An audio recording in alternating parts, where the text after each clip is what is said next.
Are you ready? I said, are you ready? You are listening to Voice of the Fans Sportscast, brought to you by none other than the voices of the fans. Discussing football, basketball, news, trending topics. The one-stop shop for all things sports. Voice of the Fans Sportscast. Hosted by none other than Ben Swift Reynolds, Taylor Gatwood, 100% RC, Professor Damian Flowers, and Tyler Wright. Voice of the Fans Sportscast. Hey guys, welcome to another episode of Voice of the Fans Sportscast. We have a special guest with us tonight, Randy Cooray from the What's Up Sports Podcast. And we have Professor Flowers, of course, and this guy, 100% RC. What's going on, fellas? Coolin'. Good, man. Coolin'. What's going on? Thanks so much for the invite, guys.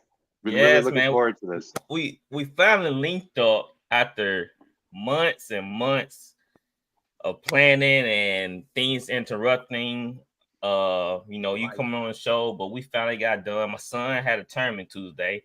Well, they had a game Monday. If they won, they had a tournament Tuesday. So, we weren't for sure they were gonna win Monday because they were like the third seed or fourth seed. So, but they end up beating us the first seed. Awesome. Then they beat the second seed. Then they went on to the finals and won it all. So, congratulations! Yeah, they went through the gauntlet. Great. Yeah, they went through a gauntlet to win it all. That's wonderful. That's wonderful. Kansas City-ish. Yeah, man. Look, like I said before, we win around here. We are winners over in the Reynolds household. So, Randy, man, what's going on in Canada? Oh, what's going on in Canada? Well, you know what? The Raptors are in a rebuilding mode, and the Leafs are, they're hanging in there. They're, gearing up. We are hosting the NHL All-Star Game this weekend. Okay. And you know what? Baseball fans are still licking their wounds from the Shohei Ohtani fiasco. Other than that, all is good over north of the border. Hey, I like that. I like that. It wasn't too cold, Is it cold right now? Cause Mississippi went through a blizzard. Well, not blizzard, little freeze storm, whatever you want to call it, and now it's raining all week. So go figure. How's the weather in Canada? So yeah, it was been raining all day today, yesterday. Now, forgive me, I gotta do the Celsius Fahrenheit conversion. So yeah. So it's 4 degrees Celsius here, and if my math is right, that is about 40 Fahrenheit. So isn't it like 36 degrees, like if you just add 36 degrees, something like that. So 32 Fahrenheit is 0 Celsius. And every degree Celsius is like the conversion is 1 Fahrenheit to 1.6 Celsius. No, 1 Celsius to 1.6 Fahrenheit, something like that. Yeah. I don't know. Google's a wonderful thing. We could do the comparison between Mississippi and Toronto. The United States is the only one that's not on the metric system. So they taught us in school. They taught us in school, but that's when I didn't pay attention. So yeah, I don't know. I think the country of Liberia does Fahrenheit as well. But you guys are only running Fahrenheit. Miles, kilometers. We gotta be different over here, over in the States. Yeah, come to the dark side. Hey, Celsius. We're waiting for you. Question. Yes, sir. I don't know. You probably can bust this myth for me. Is it true that Canadians use vinegar instead of ketchup on their French fries? I've seen it been done. You know what? Me personally, I'm a mayonnaise guy when it comes to my Wow. French fries. I put You I'm a relentless over mayonnaise here? guy. Yeah, you know what? ain't nothing wrong with I that, Randy. you guys should try it. You know what? It's a taste explosion. I'm not gonna lie to I put a little on mine. Don't feel bad. you. Well, Uh, I was at a coffee shop, whether it was Dunkin' Donuts or whatever it was, and you guys don't put milk in your like you guys are all about cream in your coffee yes, because yeah. It yeah, just because it's an either or thing, but the main thing is cream here. okay, so you guys you guys do Yeah, some they offer So milk. some so Yeah. they do offer it's milk. Okay, milk is Mhm. an okay, old school. They do, but they offer you. You'll ask for cream before you ask for milk. If you get what I'm saying. Yeah, okay, yeah, okay. Well, that makes sense. That makes I sense put because yeah. the barbecue sauce on oh my sorry French fries, man. Look, I do barbecue too. sauce. It depends Yeah, on I how I did. feel. That ain't yeah, they ain't wrong with that. You already do ranch? Yeah, Yeah. Ranch and it fries. depends on Okay. how I feel that day. I might I take Yeah. a mean, little mayo and ketchup and mix it. Just a little bit. well, Oh, yeah, you know what? It's gravy, great fries and gravy in my high school Mm-hmm. days. never That's had that. I never oh, tried fries and really? I've gravy. had I'm that. surprised. I'm I've had surprised. that. Fries and gravy. I've had that. Fries and gravy. Like what why you need gravy with fries? Like what are you eating to use gravy? Like you just made some gravy? So, like, say for You ain't instance, you have a Absolutely, yeah. Fries and okay. gravy. I mean, Okay. I know you just over there yeah, making gravy to put on fries. well, Yeah. yeah. No, I some mean that's people. I, Some people why when they eat not? a hamburger steak. When they eat a hamburger steak, That's they true. they take the Some people, gravy. that's They what chicken I'm leave and the saying. option gravy. of fry. Yeah, cause Say that's a lot of again. things like you had to make a main dish to use the gravy and Yeah. but some Yeah, you people make just whip it up, then they pour it on the fries, I guess. So I don't know, I might Well, try that. Do sound pretty good, gravy and fries. All right, let's get down to the nitty gritty. Randy, man, can you tell us about yourself and how you got started in the sports podcast world? okay, well, I don't know if you guys are going to believe me in how the podcast actually started, but to back up to the very beginning, like I've always wanted to be a sportscaster, and like from like the age of 9 and 10, and really had tunnel vision to one thing, being a sportscaster, and I did go through journalism school in college, worked at 680 News in Toronto, which was, maybe still is, the largest radio newsroom in Canada. And my first, actually, I did get a chance to do a co-op placement reporting on Leafs, Raptors, and Blue Jays practices. So this was the year when Elijah was on the Raptors, Mm. and it was such a surreal experience. Like I was just like a starstruck 21-year-old kid, so I didn't really capitalize on the opportunity because I was so shy. I was so in awe of these like legends. Vince was on the team, but I mean, like he was on the decline in Toronto. I worked in journalism for about mid 2000s, and then I got out of it. Mm-hmm. How I got back into it was all thanks to Kawhi Leonard, because what had happened was I recorded my reaction to the shot when what Kawhi hit in against Philly in Game 7 of the 19 semifinal. That would be the semifinal, Eastern semifinal. Yeah. Posted it on YouTube, and a couple of radio commercial producers saw my video and bought my video. Oh, So Wow.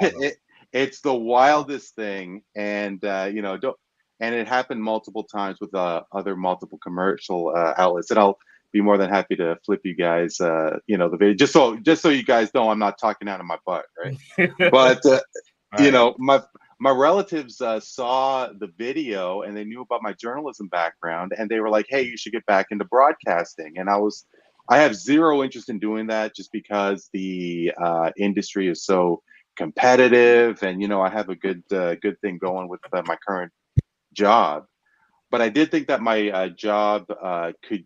I think I could benefit with the podcast to communicate better, because Right. I'm in a sales job. I I wanted to improve my improv skills, my communication skills, how to speak more. And, to have something where I could, deploy a sports program on Spotify where all corners of the world can catch it. It was just like it was like a must. It was a must do, right? So, connected with a couple of classmates from back in the day, and here I am today. Wow, that's amazing. Especially using that video, corporations asking you to use your video on that shot. I mean, that's pretty dope. Yeah, no, thank you. I mean, it just goes to show, you never know what could happen, right? Like, I mean, it just opportunity comes when you least expect it. I mean, it's so cliche, but it's really true. And just putting yourself out there, and a lot of people are watching you. So it was a really great experience, that whole run there. Yeah, I mean, I always wanted to be a sports journalist or a sports analyst, especially in the NFL side. So that always pique my interest in, I got into podcasting because of sports. So it's just amazing what, sports can, bring you to, and how you can grow in this atmosphere, especially in the podcast world. So, Canada it's pretty diverse in sports. So how do you decide which team to cover or which sport to cover? With us in Canada, truthfully, like it's not, we don't have a lot of sports like it is in the U.S. I mean, when you think about college football, college basketball, you think about well, I mean, to a degree, the minor pros like the G League and so on.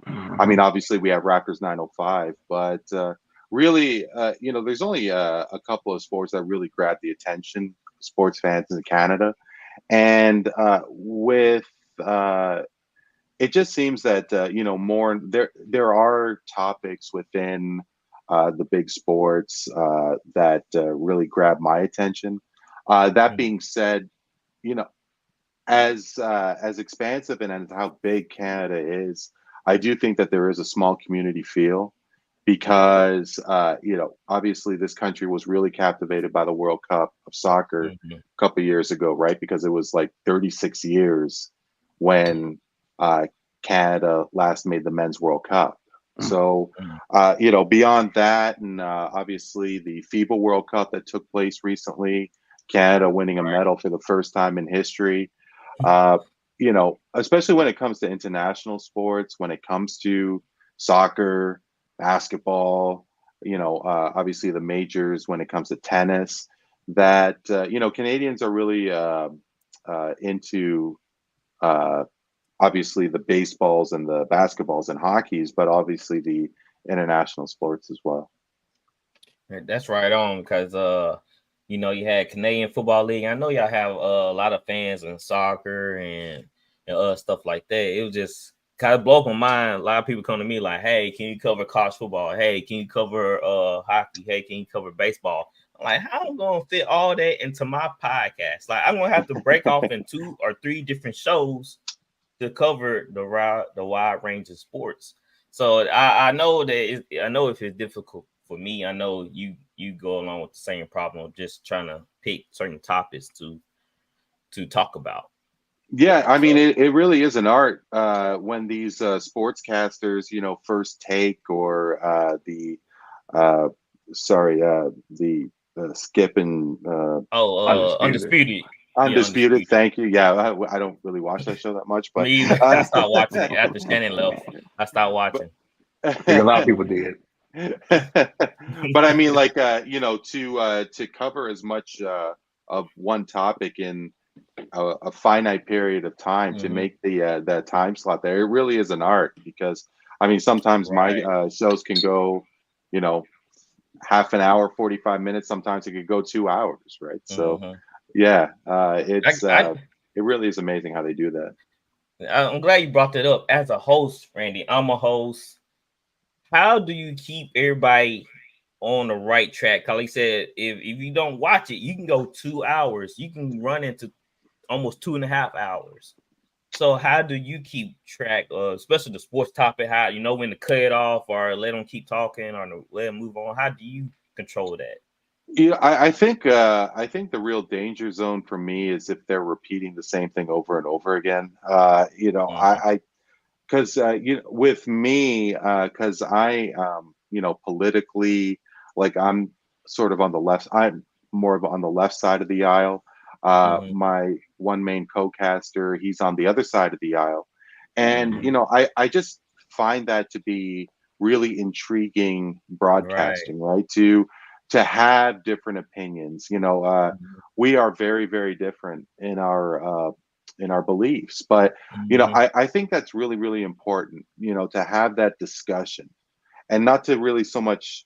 I mean, yeah, maybe there is an element of trying to quote unquote prove each other wrong, but I think that's one thing that is really lost these days, and that a lot of people on these popular shows, whether it's I don't know, Tucker Carlson or Don Lemon or that they're all on the same team. You know what I mean? And I think gone are the days where adults can talk like adults, right? Right on. But I mean, the reality is that having a sort of like a moderate point of view, or if you're being Switzerland as a host, is that going to get you the ratings? Like, I mean, hey, let's take a look at Stephen A. Smith, right? He is one of the top sportscasters in the U.S. Because he does go out there and makes those kinds of comments that a lot of people don't, right? So, it's not really my style, but yeah, I think especially in a platform like ours, that it's just free reign, and time isn't really of an issue. All right. We have guys on our show where we have different beliefs and what we think about sports and how we think sports should be ran. And like you heard me and RC get into before, you heard me and Flowers get into before. That's what we want. We want real debate. We want people to listen and have pick which one is true and which one's not. That's all it's boiled down to. And it's nothing wrong with coming together and talking about it. And sometimes we'll get heated, but at the end of the day, you shake hands just like you do in sports, and you go about your business. And I say this, I feel like I'm more the villain on the show. Is that right? So, I feel like I'm more the villain. Like, I'm used to being like, I'm a defensive player. So most defensive players tend to be hated on more. So I embrace the villain role. I embrace it. You know what I'm saying? Like, come at me. I'm about to set you straight. Come at me. That means I can say anything I want to. No filter. So come at me. I'll embrace the villain role. LeBron, he need to embrace the villain role sometimes. Let people know what's up. So basically, Flowers and RC are on the same line more so, and it's 2-on-1. Is that but Randy, even worse from there when T Wright and Gat was on, was 4 against 1. So Randy, hold on. So that tells you if you have collectively 4 people talking against one person, that one person is really wrong. You know what I'm saying? It's very hard to get 4 people unless they're not the 4 horsemen, Ric Flair, Arn Anderson, all that they agree together. But you can tell me 4 people as against one guy, he can't be wrong. He be way in your left field. We be trying to pull him back. We trying to pull him back, man. But how is it a level of stubbornness, or is Swift really coming at you? Okay, I was wondering if Swift is coming at you with like some solid facts here. Solid facts, Randy. Think about it, Randy. His name is Swift. I call him name for a reason. I call him Skip. I call him Ben Bayless. Ben Bayless is his name. So it'd be fast, man. What's so funny? I just be walking, right? Like, I show up to work, or I have a friend Smith Mitch. Like, I heard what you said on the show. Like, I remember I walked up to work, and this guy Justin, he like, what you were saying about Brock Purdy? I'm like, oh, here we go. I said, I have time today. You don't know, I have time today. I'm not in a rush. Like, so we can go in right now. Yeah. I had a great discussion on my last show about the Siakam. Actually, when the last show that we did was before Siakam got traded, and you know, if you remember Neil Qatari, who joined me when RC and Swift when you were great to come on to my show. Right. I mean, Neil was dropping straight facts about you know what the Raptors should be doing, and you know, I was really reluctant to move Siakam because I thought that he was I thought he was the third guy, if you want to call it that. But yeah, I mean, I'm kind of going off on talking about myself, but yeah, the whole it's the whole. about you. You're fine. You're fine. It's your show, Randy. No, but having a great discussion, that's what podcasting is all about, man. Right. That's why I love it, man. Flowers, you have any question? I've been asking all the questions. I don't want to take the shine. All right, well, I can go a lot of ways with this. Let me start off by asking, definitely with us being from the United States and you being in Canada, quite sure you're a lifelong Canadian guy, right? Yep, born and raised. Born and raised. Right now, what is king of sporting in your country? Is it hockey or is it basketball or is it the NFL? Is NFL reign that far? You know what? It still definitely is hockey for sure. I think it is really fair to say, and I'm really intrigued about where hockey is going to be 15, 20 years from now. And obviously, I mean, hockey in the NHL, I mean, it's been around over 100 years. And, you know, the Blue Jays started in 1977. The Raptors and the Vancouver Grizzlies started in 95. Major League Soccer came to Toronto in 2007. And, you know, we're seeing a lot more sports in the spotlight. And it's paying dividends now. I mean, hey, take a look at baseball. We had MVPs coming from this country: Justin Morneau, Larry Walker. You know, we're seeing a lot of and more like Joey Votto. With basketball, especially since the Raptors came, we're seeing a huge explosion of NBA and I'm sure WNBA talent, where Canada is definitely expected to medal in the men's tournament for the Paris Olympics. And you know, just before we went on to air, we were talking about the 22 World Cup of Soccer, men's World Cup of Soccer, where Canada didn't, you know, it was Canada's first appearance in, you know, over 35 years. The women's program in Canada has been incredible, you know, for a very long time. So it still definitely is hockey. I think that because especially not so much of the injuries, which is the major concern, but the commitment that parents have to go through to get their kids to the practices. I mean, like these practices for kids are like 5, 6 in the morning. So yeah, I mean, arena time and availability is only few and far between, right? Right. So I think that definitely in the years to come, it'll probably still be hockey. I guess the better question would be, is Canada going to be as dominant? I mean, right now, the men's program for hockey, it's very strong in the United States. USA's women's program, I mean, it's Canada and US, and, you know, it's like neck and neck in terms of where US is. And I'd be very surprised if USA, like if I had to choose between Canada and USA, like if they were to go in a men's match, I think my money would be on USA. I'm not going to lie. Wow. Yeah. Look, when I was young, I'm 34 now. You're 34. Okay. So when I was younger, I do remember Canada being the better hockey team, of course. That is strong to say. My next question, Mr. Randy, and I'm glad I can ask somebody that's international this. Do you feel that the United States as a whole is on a decline in basketball and the world is about to surpass them? You know, from a team perspective, no. Team perspective.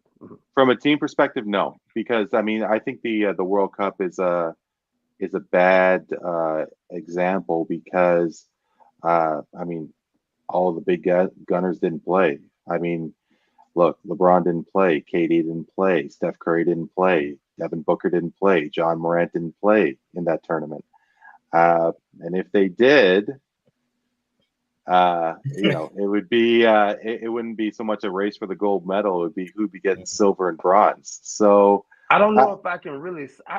I really don't know if I can just wholeheartedly say 15 years ago I would say definitely yes. I just don't know if that's a definitely yes anymore. I remember RC suggested a USA versus the world tournament on my show.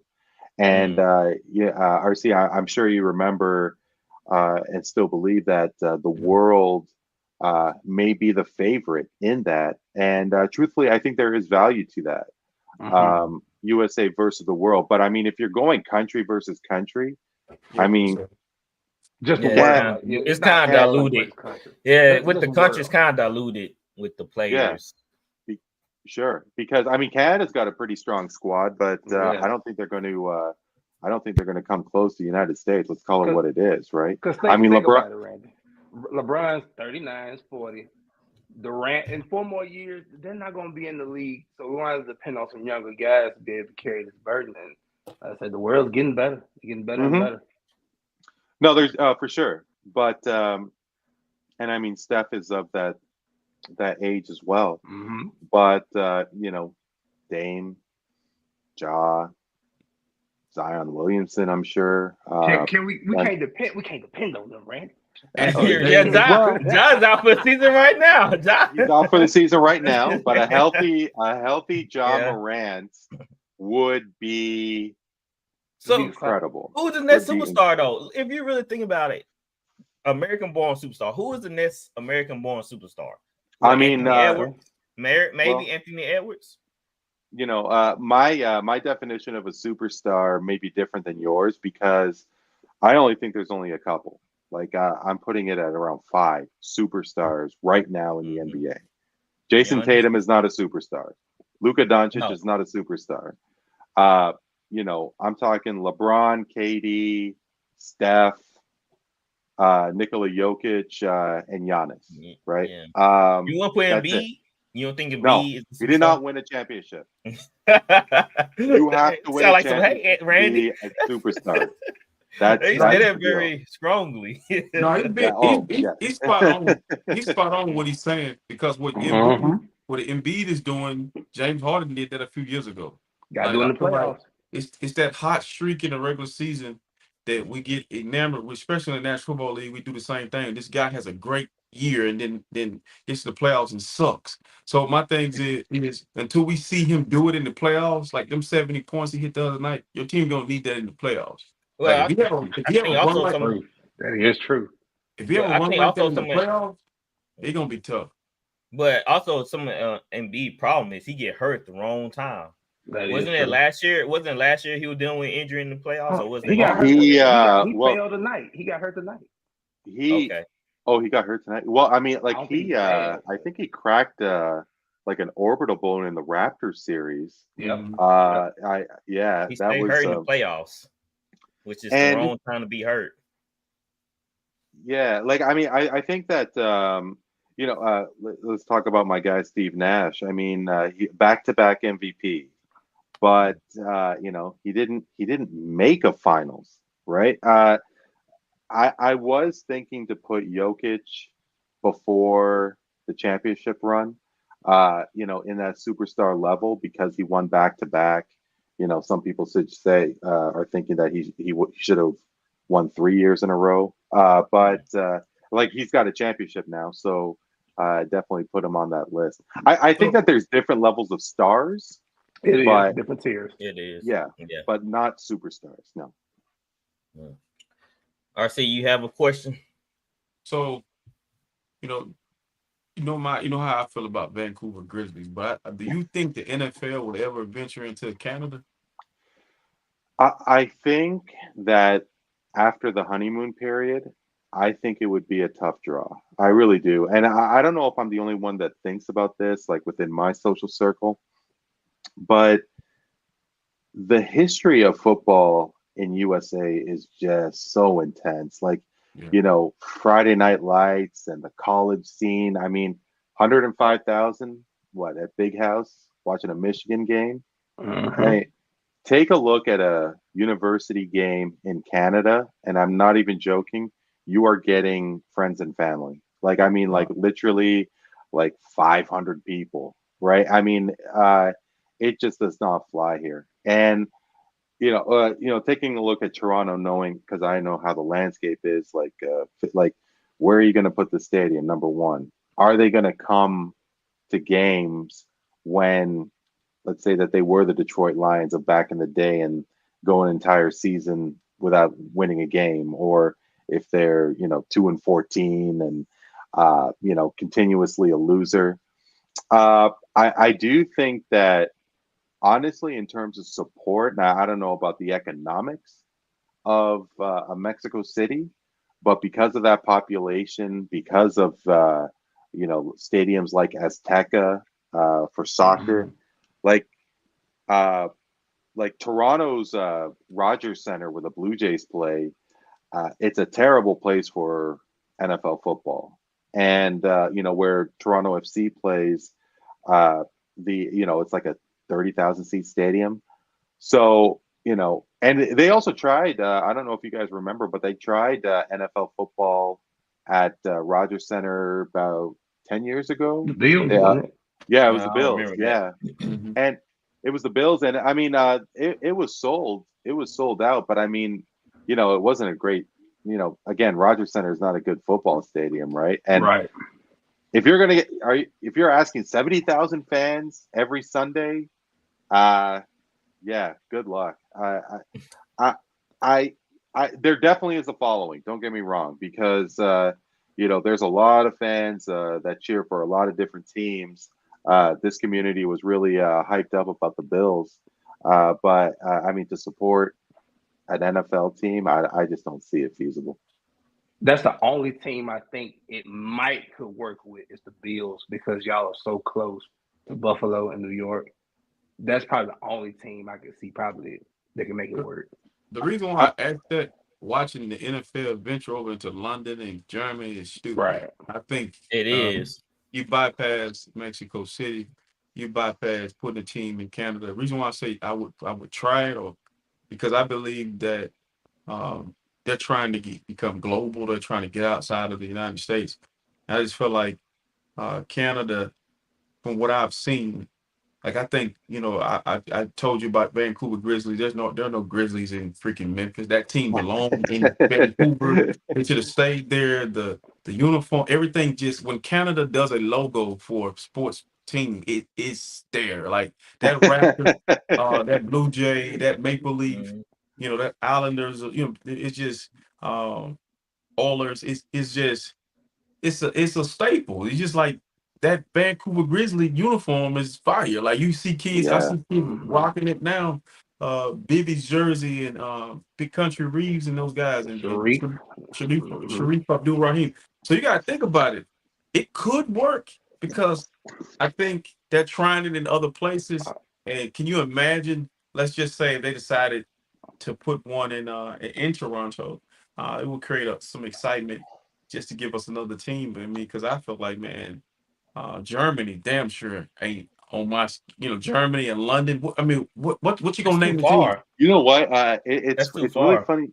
It's really funny you say that, guys, because not only was I having a discussion on my podcast with a couple of with three casters from US, but I was also in London, England during the NFL games while they were in Europe. So my wife and we were in London and Paris in end of September, and there were so many Jaguar fans in London, and they were like, I mean, maybe they were vacationing from Florida to England to catch these games. But there was a bar. There was actually a bar near my hotel where Bills fans took over. They dressed it up with flags and so on, and it was like their pregame bar that they organized with the owners and so on. And what my panelist told me a couple weeks ago was just simply promoting the game. promoting this product overseas. And I mean, you're seeing that it really did take off. Like, I mean, you didn't see an empty seat in London and Germany. And you know what, RC, I was right there with you, because that's the exact question that I asked, a couple of weeks ago on my show. But if you're going to get a following, and if you're going to get a sold house, like Wembley Stadium, I think is like what, 75,000 seats or whatever. Yeah. Why not? Why not? Mm-hmm. I and honestly, they will sell out in Canadian stadiums, but we don't have a stadium that big. Right. I mean, we don't. I mean, there is one in Edmonton, but it's like 50,000 seats. Edmonton, Alberta is like a 65,000 seat stadium, but I mean, who the hell wants to go to Edmonton? It's like in the middle of nowhere. It's like, it's a hell of a lot colder there than it is here in Toronto. Let me tell you. I got speaking of stadiums, who fund the stadiums being built in Canada? Cause here in the States, it all come from the taxpayers. It's half and half. Yeah. Yeah. I know that the arena where the Leafs and the Raptors play was privately funded. That was not the case for the Edmonton Oilers arena. It is hit and miss, and unfortunately, the owners, they kind of hold all the power. Actually, with that Oilers stadium, the owner for the Oilers was in Seattle, Washington, before the Kraken started, and it was a scare tactic to get the province of Alberta to fund the stadium. So it does. I mean, private money does come into some stadiums, but some of them, I don't know what the true numbers are, but yeah, sometimes the public has to shell out. Yeah, that was the NFL like do. They got billionaires, but they want the people to shell out the money. Then that what Las Vegas Raiders did. They were threatening Oakland. They're like, "Hey, we need a new stadium," but they were like, "Hey, we don't really want to pay all that for a new stadium." So they just Oakland was being cheap, man. Well, I think that's what happened. That's what happened in Cleveland, right? Before they moved to Baltimore, became the Ravens. Yep. Moved them overnight, I believe. Yeah, Baltimore to Indianapolis. That was the Mayflower truck, right? Yeah, Indianapolis overnight. But Cleveland did move back to Baltimore in '96. I think it was '96. Cleveland moved to Baltimore, and same thing with Seattle to Oklahoma City, right, in basketball. Yep. They want Sonics. Yeah, which is the craziest thing ever, man. Yeah, Seattle not having basketball for all these years. I mean, it's a sin. It's really unfortunate, it really is. But I think they are thinking about an expansion team in Seattle. So I mean, that would be great. And a team in Seattle and hopefully Vancouver would be close by. I mean, Portland's lonely over there in the Pacific Northwest, right? I wanted to piggyback off RC question because when I was younger, when Vancouver moved to Memphis, I just thought that Vancouver wasn't a popular place. But as the older you get and you hear, veterans talk, I listen to Darius Miles and Quentin Richardson, they would talk about Vancouver, and me listening to them talk about Vancouver and how great it was, and they didn't understand why the league took the team out of Vancouver, changed my perception on it. My second question. Oh, go ahead. Yeah. Go ahead. Oh, I'm sorry. Andre Iguodala. He I can't remember what podcast he was on, but he even said that Vancouver should definitely get a team back because he was, I mean, and it really is a beautiful city. They really did get screwed over. It was only there 6 years. I mean, they were nowhere close to 500, but those fans came, right? And the owner who eventually moved the team to Vancouver, everybody did believe that was his plan from the very beginning, and it was to move to St. Louis. But it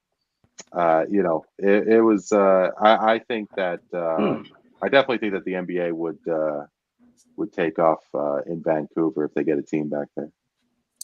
Yeah, nice. Yeah, I wish for Vancouver would get another team. All right, Randy, I have one more question for you before we move on to NBA talk. What advice would you give individuals who are interested in starting their own sports podcast? Yeah, I mean that's a great question, because I don't even know myself. I mean, I gotta be real. Like honestly, I think an element of just being yourself, because there's something about the microphones that we cast off of, and we act a certain way, talk a lot different than we usually talk, and I think that we get into broadcasting because not only we like talking, but we like how we talk, right? And something about getting into broadcast mode, and then you have to act a certain way. Now, just be yourself, right? Be concise as well. I think that if you could project a message with the least amount of words, I think that would be even better as well. And it's definitely you definitely need time to perfect your delivery and everything. I mean, we're all not going to be Stephen A. Smith or Howard Stern, or we're not going to be these great radio personalities or broadcast personalities overnight, right? Like, I mean, all the power to Pat McAfee, but right, those guys are only few and far between. So mainly have fun, but I think more than anything, be yourself as well. Yeah, have fun and talk a lot ish. That's what I say. Yeah, I definitely have a great conversation. I mean, one thing that really gets to me, guys, I don't know about you, but to have a platform where it's heavily opinionated, but it's the same opinion, I think is just, to me, I don't really have a lot of time for that. Like, I mean, I think a good, solid discussion, and where you're spitting out facts. Now, Swift, I don't know. Like, I do have to catch a good throwdown between the two of you guys, like the Flowers and RC. But I can. They went in before. Look, one time him and Flowers had a disagreement. Man, I wish I had me a bowl of popcorn. My time to sit back and hear this. Flowers and RC. Yeah, it was great. It was must see TV. I was like, oh yeah, this is the pay-per-view I've been waiting for. You guys remember what it was about? So I think I don't. I think on this show, man, I watch a lot of the guys that I see on TV. That's barbershop talk. That's something I've been doing my entire life. That's barbershop talk. That's locker room talk. That's guys sitting around talking. What Shannon Sharp do, what Stephen A. I think Stephen A. don't do the same thing that Shannon does. I think Stephen A. just be throwing stuff at the wall, see if it stick. But on this show, I think a lot of times you got the ages vary. I feel like I pride myself on being able to see. I've seen the best of everything. Like, I've been blessed enough to see the best of the best. I ain't old enough to see Wilt Chamberlain, but I'm old enough to see Michael Jordan all the way to LeBron James. So Barry Sanders all the way to Christian McCaffrey. So it's like, when I'm talking about it, I'm not just sounding off trying to say, hey, this is how I feel. And I'm trying to be, I was telling him this, me and him talked about this, being unbiased about what you see. Because at one point in time, I just saw my team, my favorite player. And Kobe Bryant changed that for me, because Kobe Bryant would make me cuss at him.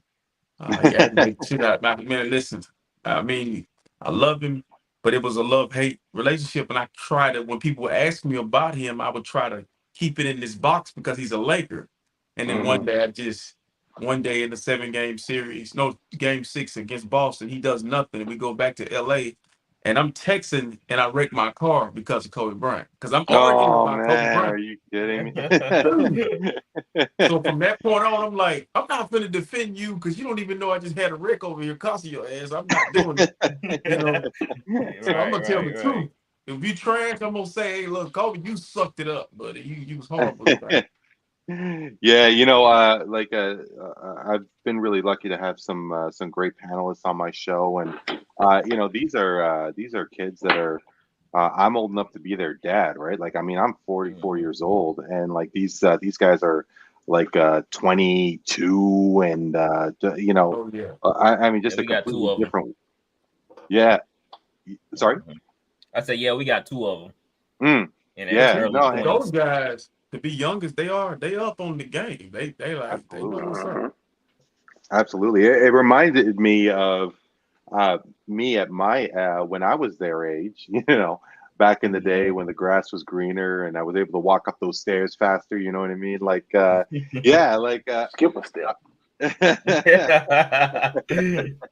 Yeah, no, I mean like the knowledge they had, RC, I couldn't agree more. Like sometimes they're talking like the topic's baseball and they're talking about the fourth starter for the I don't know Milwaukee Brewers and so on, and it's like, damn, I used to know that, but yeah, no, I mean just getting that appreciation of those newer casters, those newer sports fans, and just having it, just chopping it up. I mean, that's what I really enjoyed about when Swift and RC came on my show. It was just just having a different appreciation of what sports is like in the United States. I mean, for me and Neil, yeah, that was really great. That was really great. Yeah, we had a great time. That's what I like about my show. We have we all from Mississippi, but we all have like a different presence about ourselves.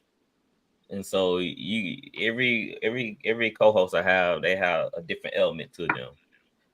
So it help you latch on to RC or the Flowers or the me or the Gatwood or the T Right because of their their personality and stuff. So I think that's amazing. I think that's very important in a show too, to have different personalities. Like you don't want everybody agreeing. You don't want everybody, like you said, RC saying just seeing what stick to the wall. You won't see real discussion. So we Randy, stick around, man. We're gonna move to fast break. That's fine. Let's do it. Let's go.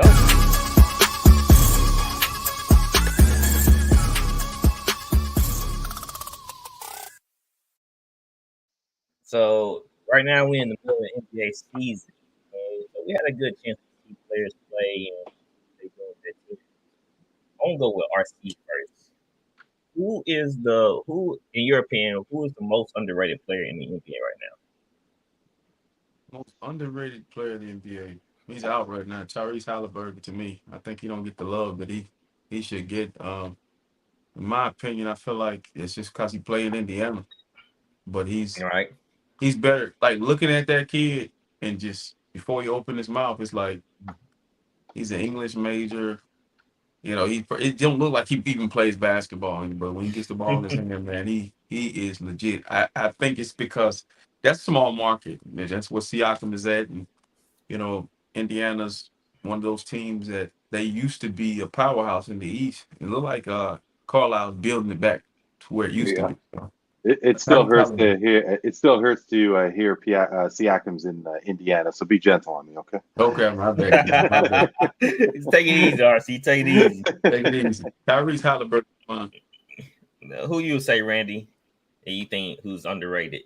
You know what? I just recently saw the Raptors and Knicks game, and I got to say, I think there's an argument to be made about Jalen Brunson. I mean, he's at what 20 over 26 points. I think he's got like 6.5 assists, and maybe it's because well, I mean, I'm not really sure how many years he's been in the league, and of course the first couple of years was Dallas, but I think that there's a level that he hasn't hit yet, and when it comes to watching these shows and who gets a lot of airtime, I'm always amazed at how much Dame got while he was with Portland.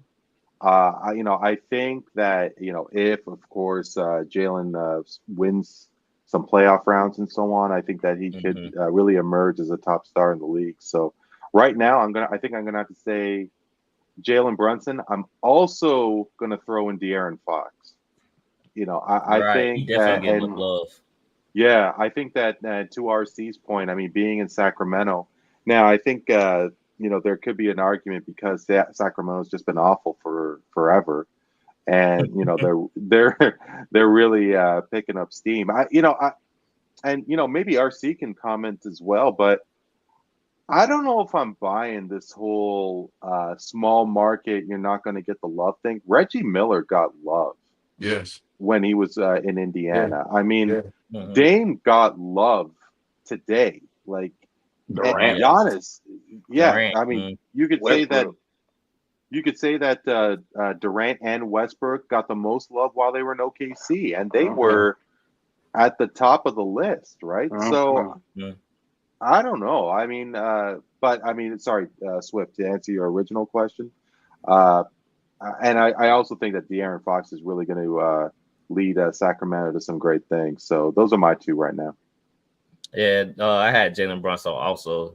You know, just seeing him step his game up this year, he's looking more of a leader and everything, and that's why his game is taking the next step because he's showing his confidence is through the roof right now. I mean, how can you not latch on to that guy? Like his confidence right now, his leadership would leading his team on the court. I mean, it's just been amazing, to be honest. He torched Toronto. I think he took like 10 shots and made 11. He was locked in. Yes, he was locked in. Flowers, who do you have as your underrated player? Look, y'all had to make me think hard and long about this. I'm gonna go with Jamal Murray. Oh yes, Jamal Murray. I say that because when he's out, the Nuggets don't look the same. Mm-hmm. He's a exceptional 1B to Jokic's 1A. That two-man game that they play is phenomenal. But you seen earlier in the year when Jamal Murray was out, the offense kind of looked stagnant. Michael Porter Jr. I really don't care for Michael Porter Jr. He's the new isolation 6'10" guy that just thinks he's supposed to shoot before he passes.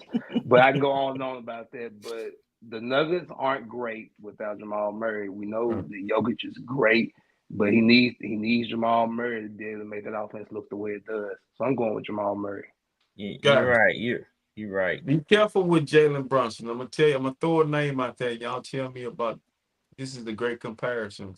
Kemba Walker was looking. Jalen Brunson looking a lot like Kemba Walker right now. Kemba Walker in Charlotte lit people up as a small guard until he got hurt. If Jalen can stay healthy and not fall into what Kemba Walker did, then he'll be able to take that next step. But Kemba was doing that in Charlotte. He was lighting people up, ISO and scoring a lot of points, and then he gets hurt. But I believe, I'm hoping Jalen can avoid injury and lead the Knicks to good places. But listen to me, see. Pray for him now because look at who his coach is. Oh man, pray for him now. Man. He playing a lot of minutes for sure. That's what I'm saying. Like he's running them into the ground right now. He's running them into the ground. No, it's a shame. I mean, because I if I remember correctly, I can't remember. Maybe I should look it up before I start saying. But I think Jalen.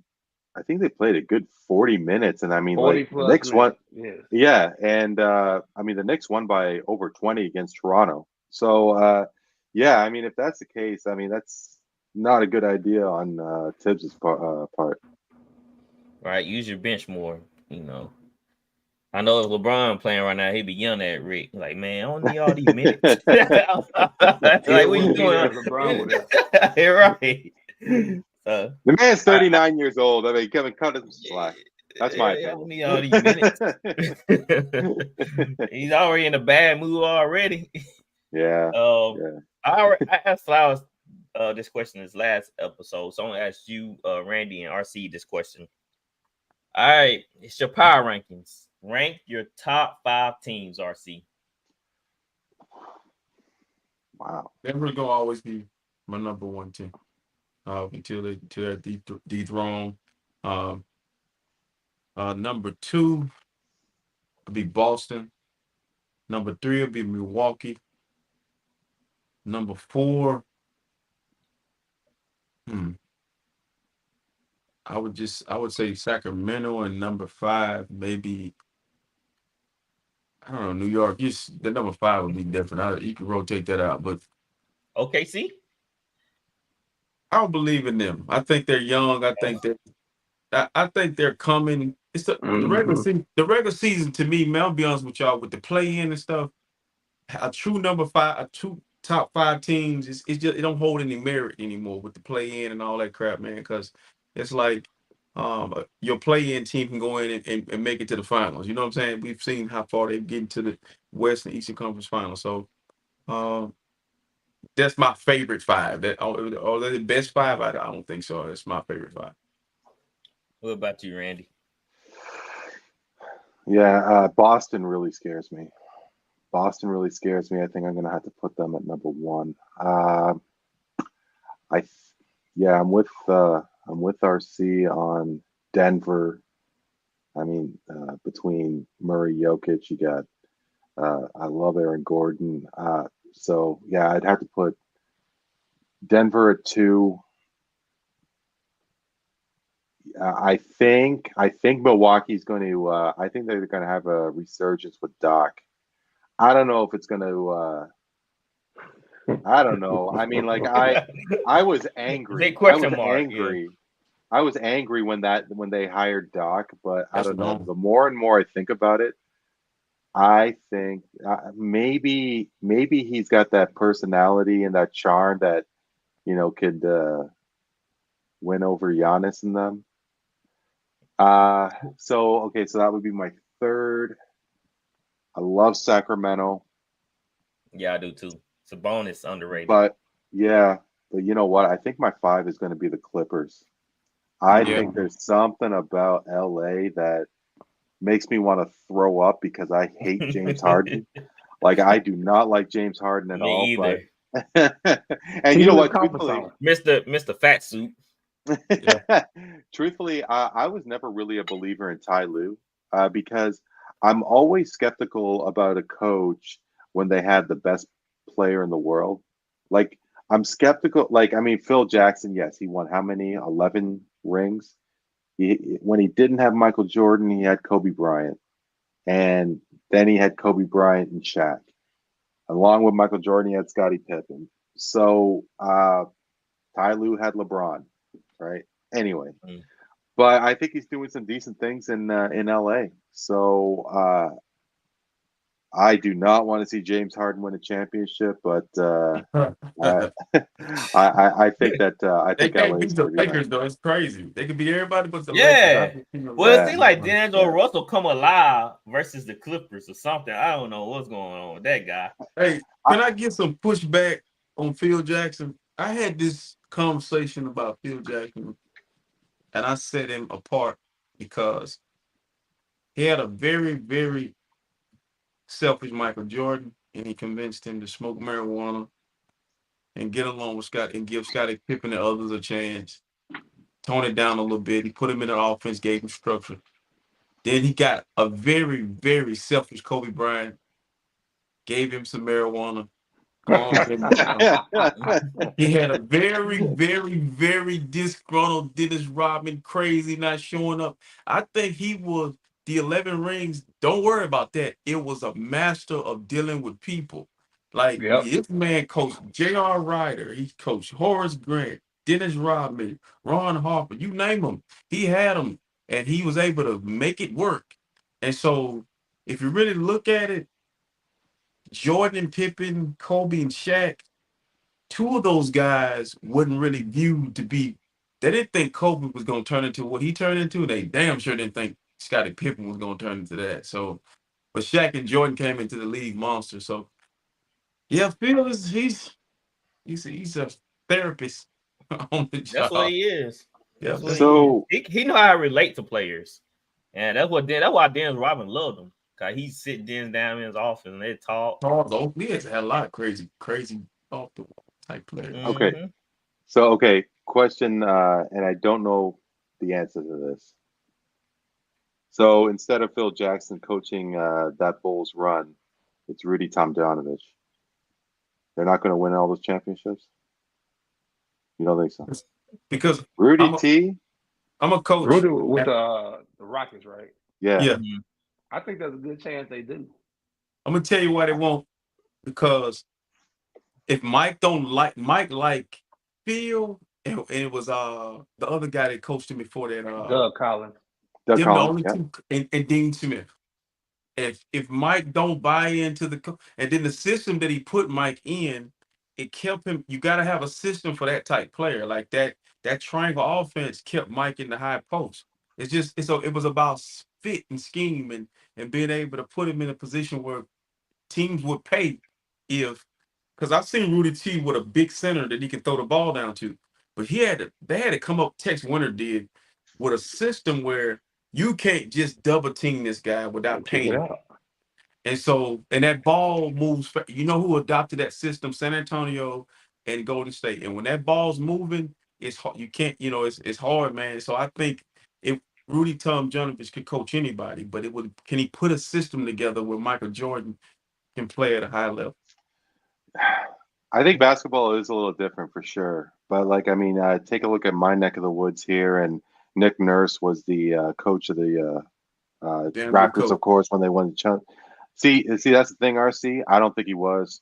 I definitely think Dwayne Casey could have led that team to the championship. He was good too. Yeah, they got rid of him too quick. Yeah, and he won the coach of the year, like a month before he got fired.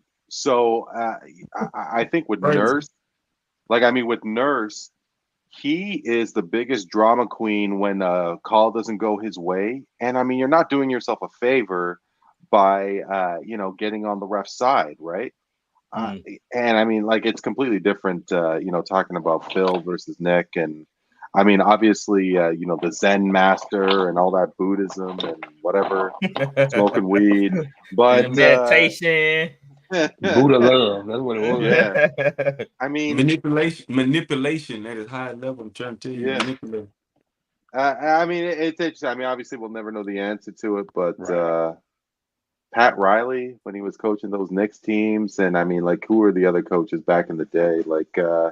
Greg Popovich now. Maybe not now. Man. Chuck Daly, yeah. Chuck Daly coaching the Bulls. What was the guy that coached the Trailblazers? Then he went over to the Kings and led them. Rick Adelman. Oh, that guy is so underrated. That guy should have at least 5 or 6 championships with Michael Jordan and Kobe Bryant. Because, Phil Jackson robbed him of many championships. That guy can coach. Yeah. Look at Jerry Sloan in Utah. Yeah, Joe said Jazz. Yeah, Jerry Sloan, man, he could have had 2 rings. George Karl. Yeah. Yep. So you still think Phil Jackson's the difference maker, RC? I do. I feel like I didn't believe in Phil Jackson just like I did that Nick Saban until I understood coaching on a different level. You also got to be able to relate to you got to have a relationship with your players. And I've never heard Michael Jordan, anybody ever say he can't coach. Like even Shaq, he's the most opinionated player ever. He never said that he don't know what he's doing. And he was the one that ushered in not calling the timeout. So you would play through whatever. Play through it. Yep. Yeah. And I used to get pissed off at him like, dude, we're getting watched. Time out. We're down. Like, they'll figure it out. Yeah. Let them play through it. Yep. So Randy, you brought up earlier that Doc Rivers was hired to the Milwaukee Bucks. Adrian Griffin was let go. They say he lost the locker room over time. Yeah. Well, of course, is that he told the team sacrifice was required doing a loss to the Pacers in the East-season tournament. Then they said after that, he just kind of lost the locker room over time. So, Flowers, is Doc Rivers the answer to the Milwaukee Bucks? I know y'all don't like Doc. I think I recall when this job became open, I said Doc would probably be a good fit. Mm-hmm. But Doc has had too many chances in the public eye. Honestly, a guy that went 30-13, we can't say he's a bad coach, right? No. But we can say Giannis, of course, if he's not happy, they're going to side with player over coach. I think it was more than that. I think I recall saying when the season started, I was like, I don't know if he's going to last that long. It's just something about it. I've always felt that way when, the season started, especially when they got rid of Terry Stotts, because I didn't understand why would you get rid of somebody that Dame and Giannis liked. Terry Stotts, was a great assistant to Adrian Griffin, I thought, I guess they had words, and I guess it just didn't work out. And maybe the tumble started from there. But I think they were saying like upper management were looking at practices and body language. They're saying Giannis was checking himself in the game, and just miscommunications and stuff. And they're on honestly, the Bucks are on a path right now to where they need to get the best out of Dame and Giannis now, because they probably got about 3 or maybe 4 years worth of both of their maxes at the same time. You don't want Giannis to get this ground on the ass for a trade. So whatever Giannis wants, and obviously he's turned the corner to he was nice Giannis, Mr. Freaky Time Giannis and all that. Now he's about, I guess, trying to build up his perception, because everybody's winning except him. Everybody's getting better except that team. So maybe they just need to take advantage now of having Dame and getting a bigger, stronger voice in there. Not that I'm saying it's fully right, but this is the way they felt.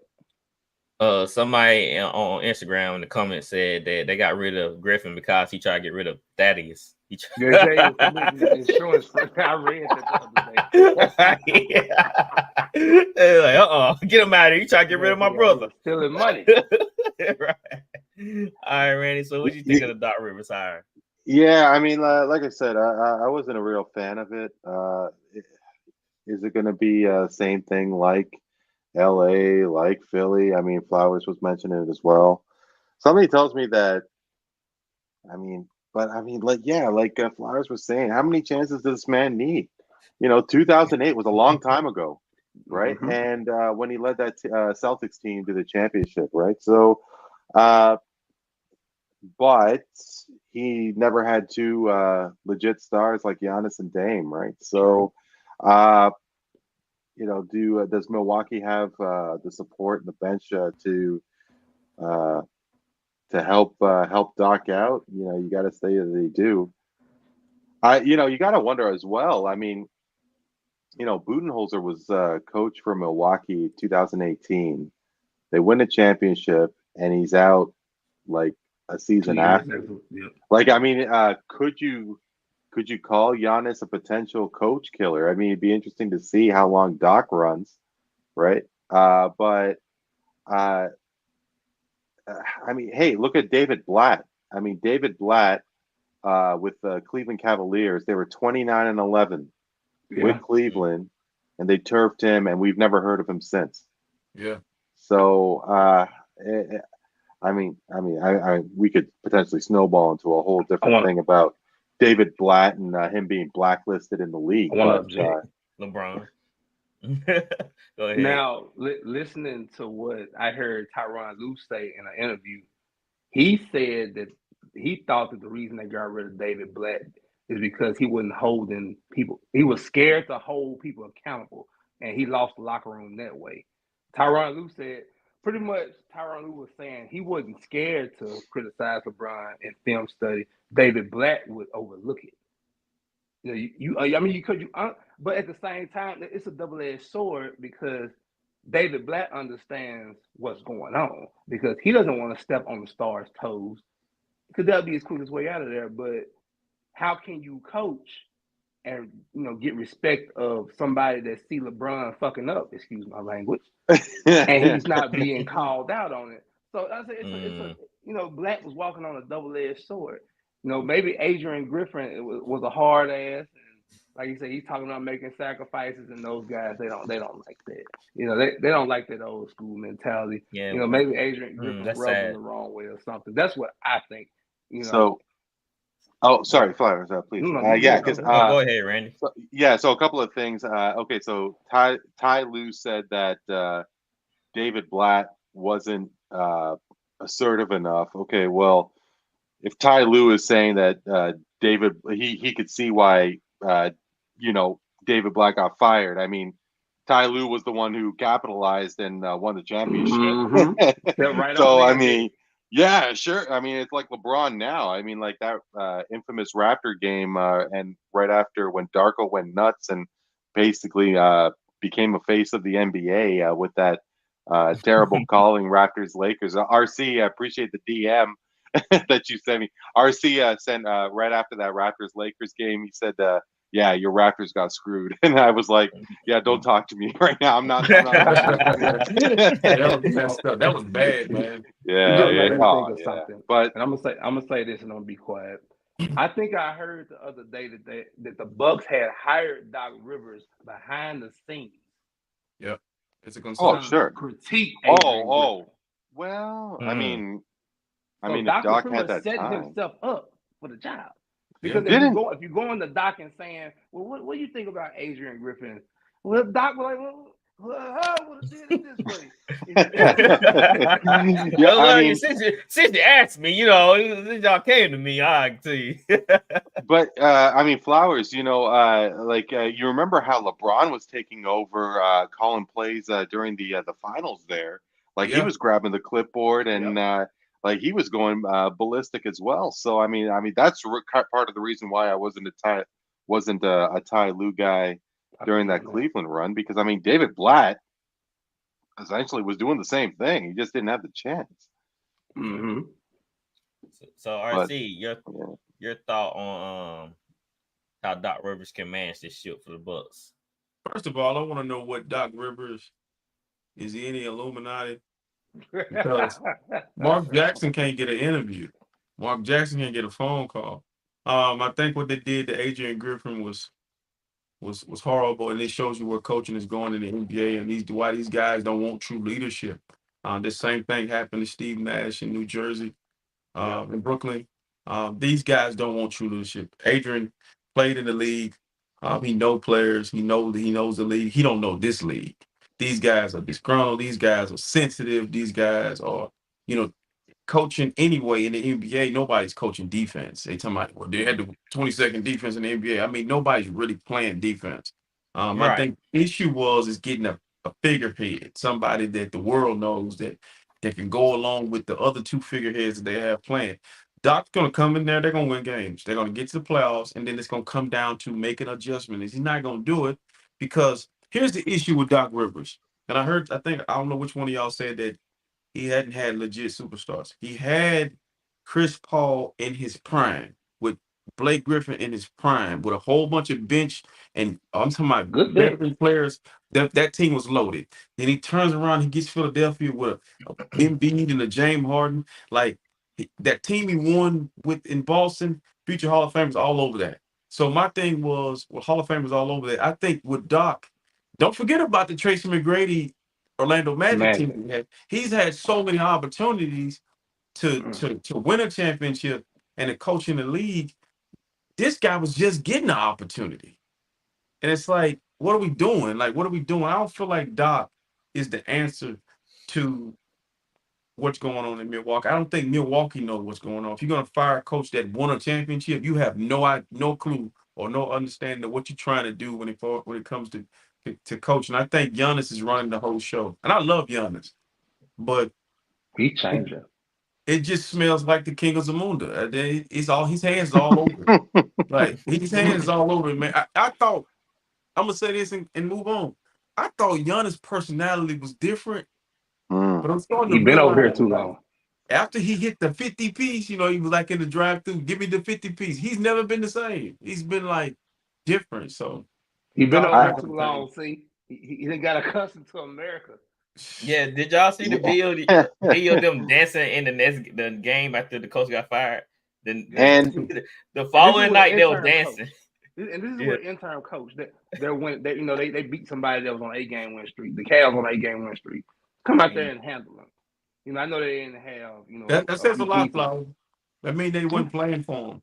And this is my issue with American African American players, black players. They're always crying about, you hear Stephen A's and all these people crying about black coaches not getting jobs and not getting opportunities, but not just in the NBA and the NFL. When they get the opportunity, we don't rally and play for them.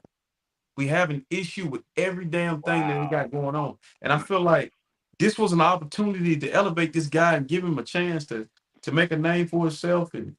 And I will say before you continue, I will say that hockey has the same thing too. Hockey, you can't really. There's been a real carousel of coaches getting axed from NHL as well. RC, sorry to interrupt. No, then spot on. But it seems like the black coaches that are more, hard on the player, that demand stuff from you, that demands you to play team ball, they get the worst out of it. I don't know why they just don't respect those kind of coaches that demand stuff from you. Look at the eras.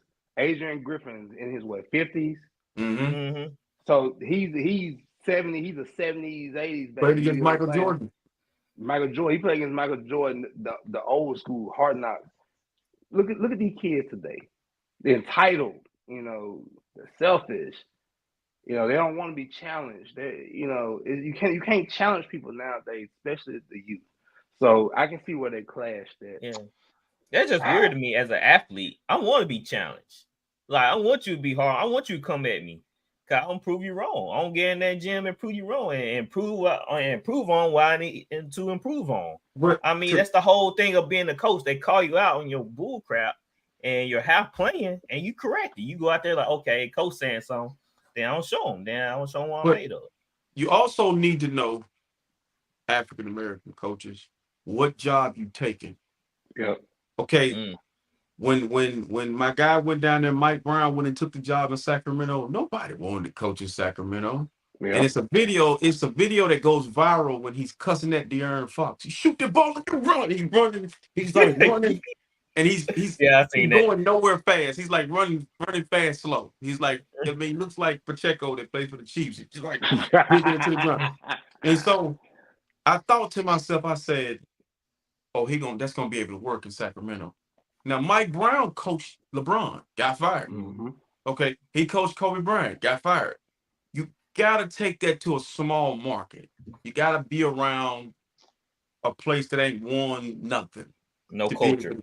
Yeah, so Adrian, his first job. Okay, so RC, what the small market, Milwaukee. Yeah, they won a championship. That's a small once market. They won a championship it changed. It's still a small market though. They're small market, but what I'm saying, that's almost like New Orleans though. Right. We a small market, but we right now. What's his name in New Orleans right now? DA, Dennis Allen. No, not him. I'm talking about the basketball coach, the Pelicans coach. Oh. He played in the league too. It's not Bickerstaff, is it? No, Bickerstaff in Cleveland. He played in the league too. I forget his name. I can't remember the Pelicans coach. Man, he played in the league. He played with Allen Iverson. I can't think of his name. Willie Green. Willie Green. That's Willie Green. Willie Green was smart. Take the Pelicans job. There's no disgruntled Anthony Davis here no more. See what I'm saying? Go to Charlotte and coach. However, you gotta wonder. Zion. Zion. That's exactly right. Brandon Ingram. If those guys are against you, especially with Zion, we all remember the reaction. We all remember the reaction when New Orleans got that first overall pick in that Pelicans boardroom. I swear to God, I'm sure that there was some crazy sex going on after everybody. No telling. Crazy after party. They had a PDD party. Oh, for sure. I think Zion's different, and this is why we're talking Zion into greatness. He hadn't stepped into it. Like Giannis has been in the finals and dominated. Like I told a guy this about DeAndre Ayton. I was like, DeAndre Ayton, the last time we saw him was in the finals against Giannis. That was the last time we saw him. He got he'll never return. Domination. In his mind, he's here, but his body is like, no, we're left in that final. So Zion has not done anything to where he can go and challenge anybody within that organization. It's like, hey, listen, all we got to do is put a donut in front of you and things change.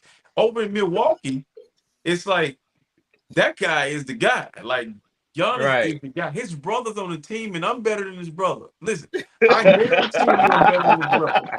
You can send this can go viral. I can score. Thaddeus is just there for support. He's there. So, you know how you support animals? He's there support. Imagine that. Costas was in Raptors 905. Costas was in Raptors 905. But you know what, RC? I think what was I going to say? Oh yeah, I still think that New Orleans still has a lot riding on Zion. I'm completely with you with how Zion is not at that level of stardom yet.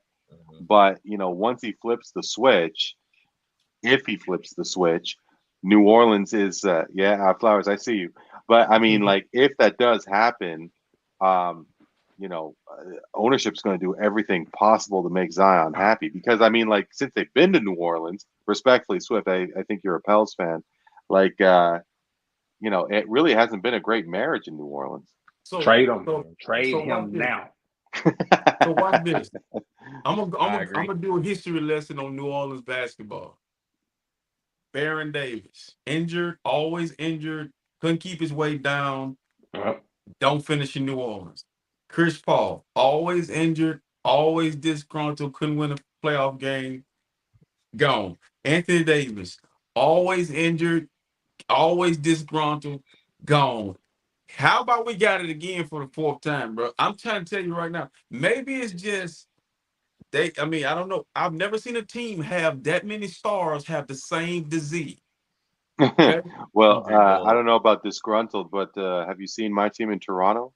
Vince, Damon Stoudemire, Chris Bosh, Tracy McGrady. Now, I mean, okay. Was the start Damon Stoudemire? Yeah. Well, okay, so Damon Flowers, I'll tell you this. Damon was the first revered Raptor. He won Rookie of the Year. Mighty Mouse. Mighty Mouse. Like, he was on commercials here. It legit broke my heart when he wanted out, right? And he had a long career, but he didn't. He just didn't see a future in Toronto. I do think that he really regretted that, because, and I think a lot of the stars did. I mean, McGrady said time and time again that he wished that he gave the Vince and T-Mac the combo. Oh my God, that would have been like, crazy. Yeah, I mean, but I mean, let's call it. Look, McGrady went home. He went back to Florida. He went back to Orlando. So, and Bosh went and went and teamed up with LeBron. So, I mean, and apparently there was ownership. I don't really know what the deal was with Vince, but Vince mailed it in. So, and Kawhi went home too. So, these guys did sign. I mean, Vince signed an extension. Bosh signed an extension. Kyle Lowry and DeMar DeRozan. DeMar didn't want to leave. Norman Powell didn't want to leave. Right about that. So, but a lot of people did want out. RC, sorry. Man, sorry, I need to ask you about the VC stuff. Yeah, Vince. I mean, you could see that he was really unhappy, and I really haven't forgiven Vince yet. I'm going to be real with you, because But however, Vince Carter is the greatest Raptor of all time. It's not Kyle Lowry.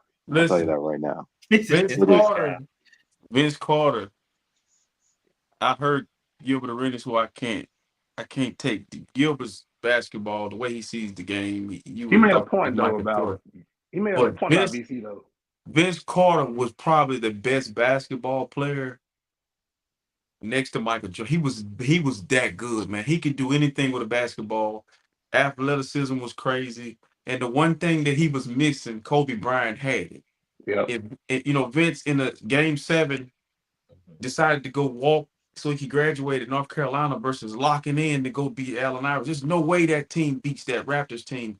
You understand, man? That says a lot, but that's a person that views life more important than the sport he's playing. But that dude was bad, man.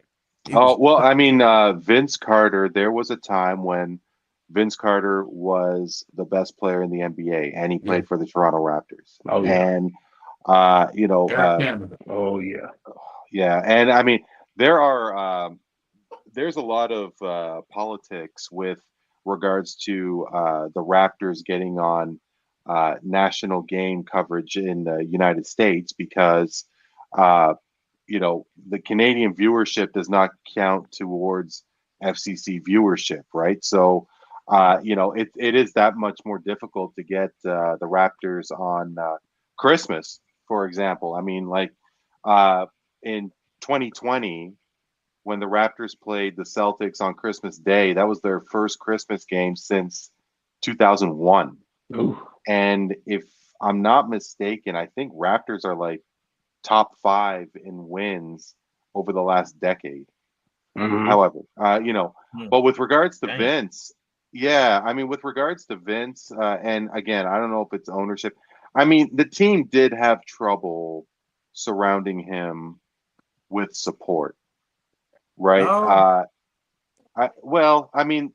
There was Alvin Williams. Alvin Williams was strong. Oakley was at the end of his career. Chris Bosh came in. Like Chris Bosh's rookie year was Vince's last as a Raptor.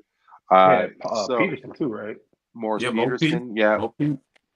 but Mo Pete was a solid citizen with the Raptors, right? But Morris Peterson isn't going to be a difference maker, right?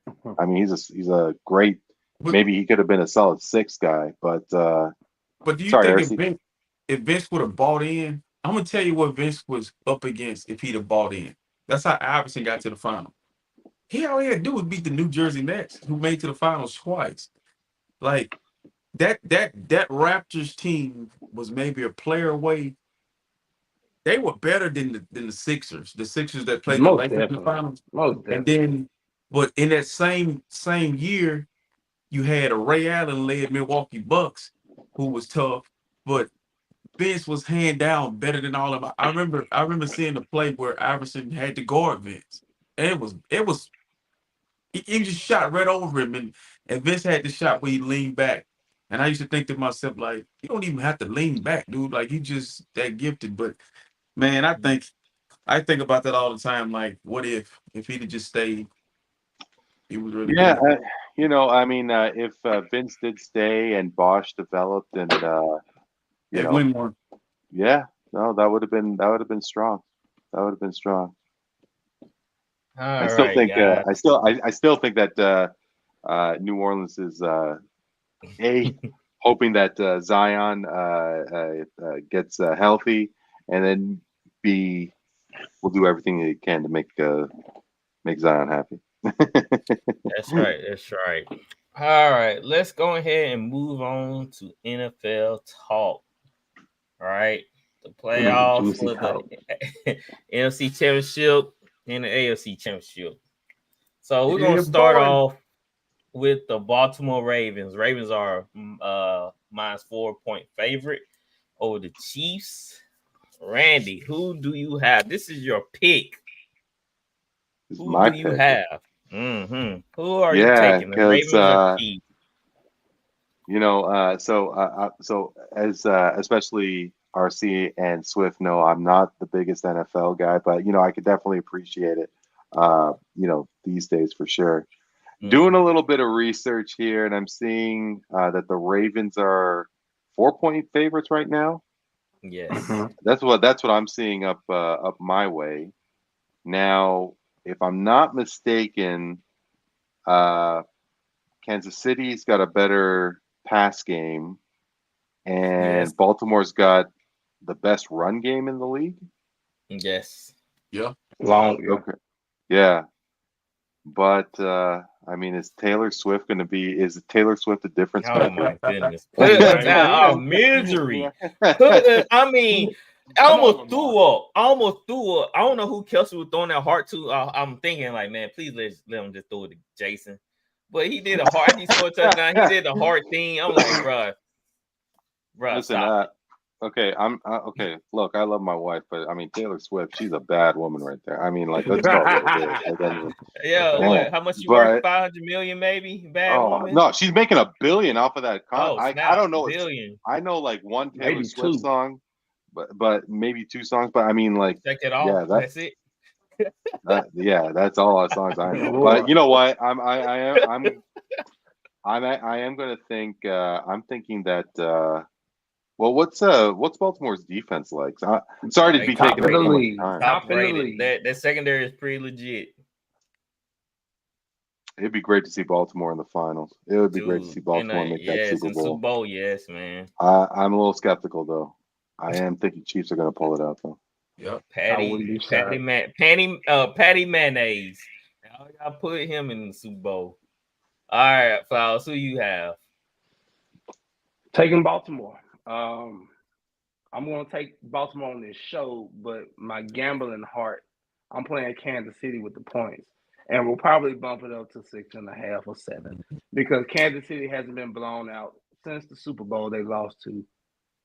Every game they play has always been 7 and under. If it's close, of course, if they're not blowing somebody out. So I think it's Baltimore's time.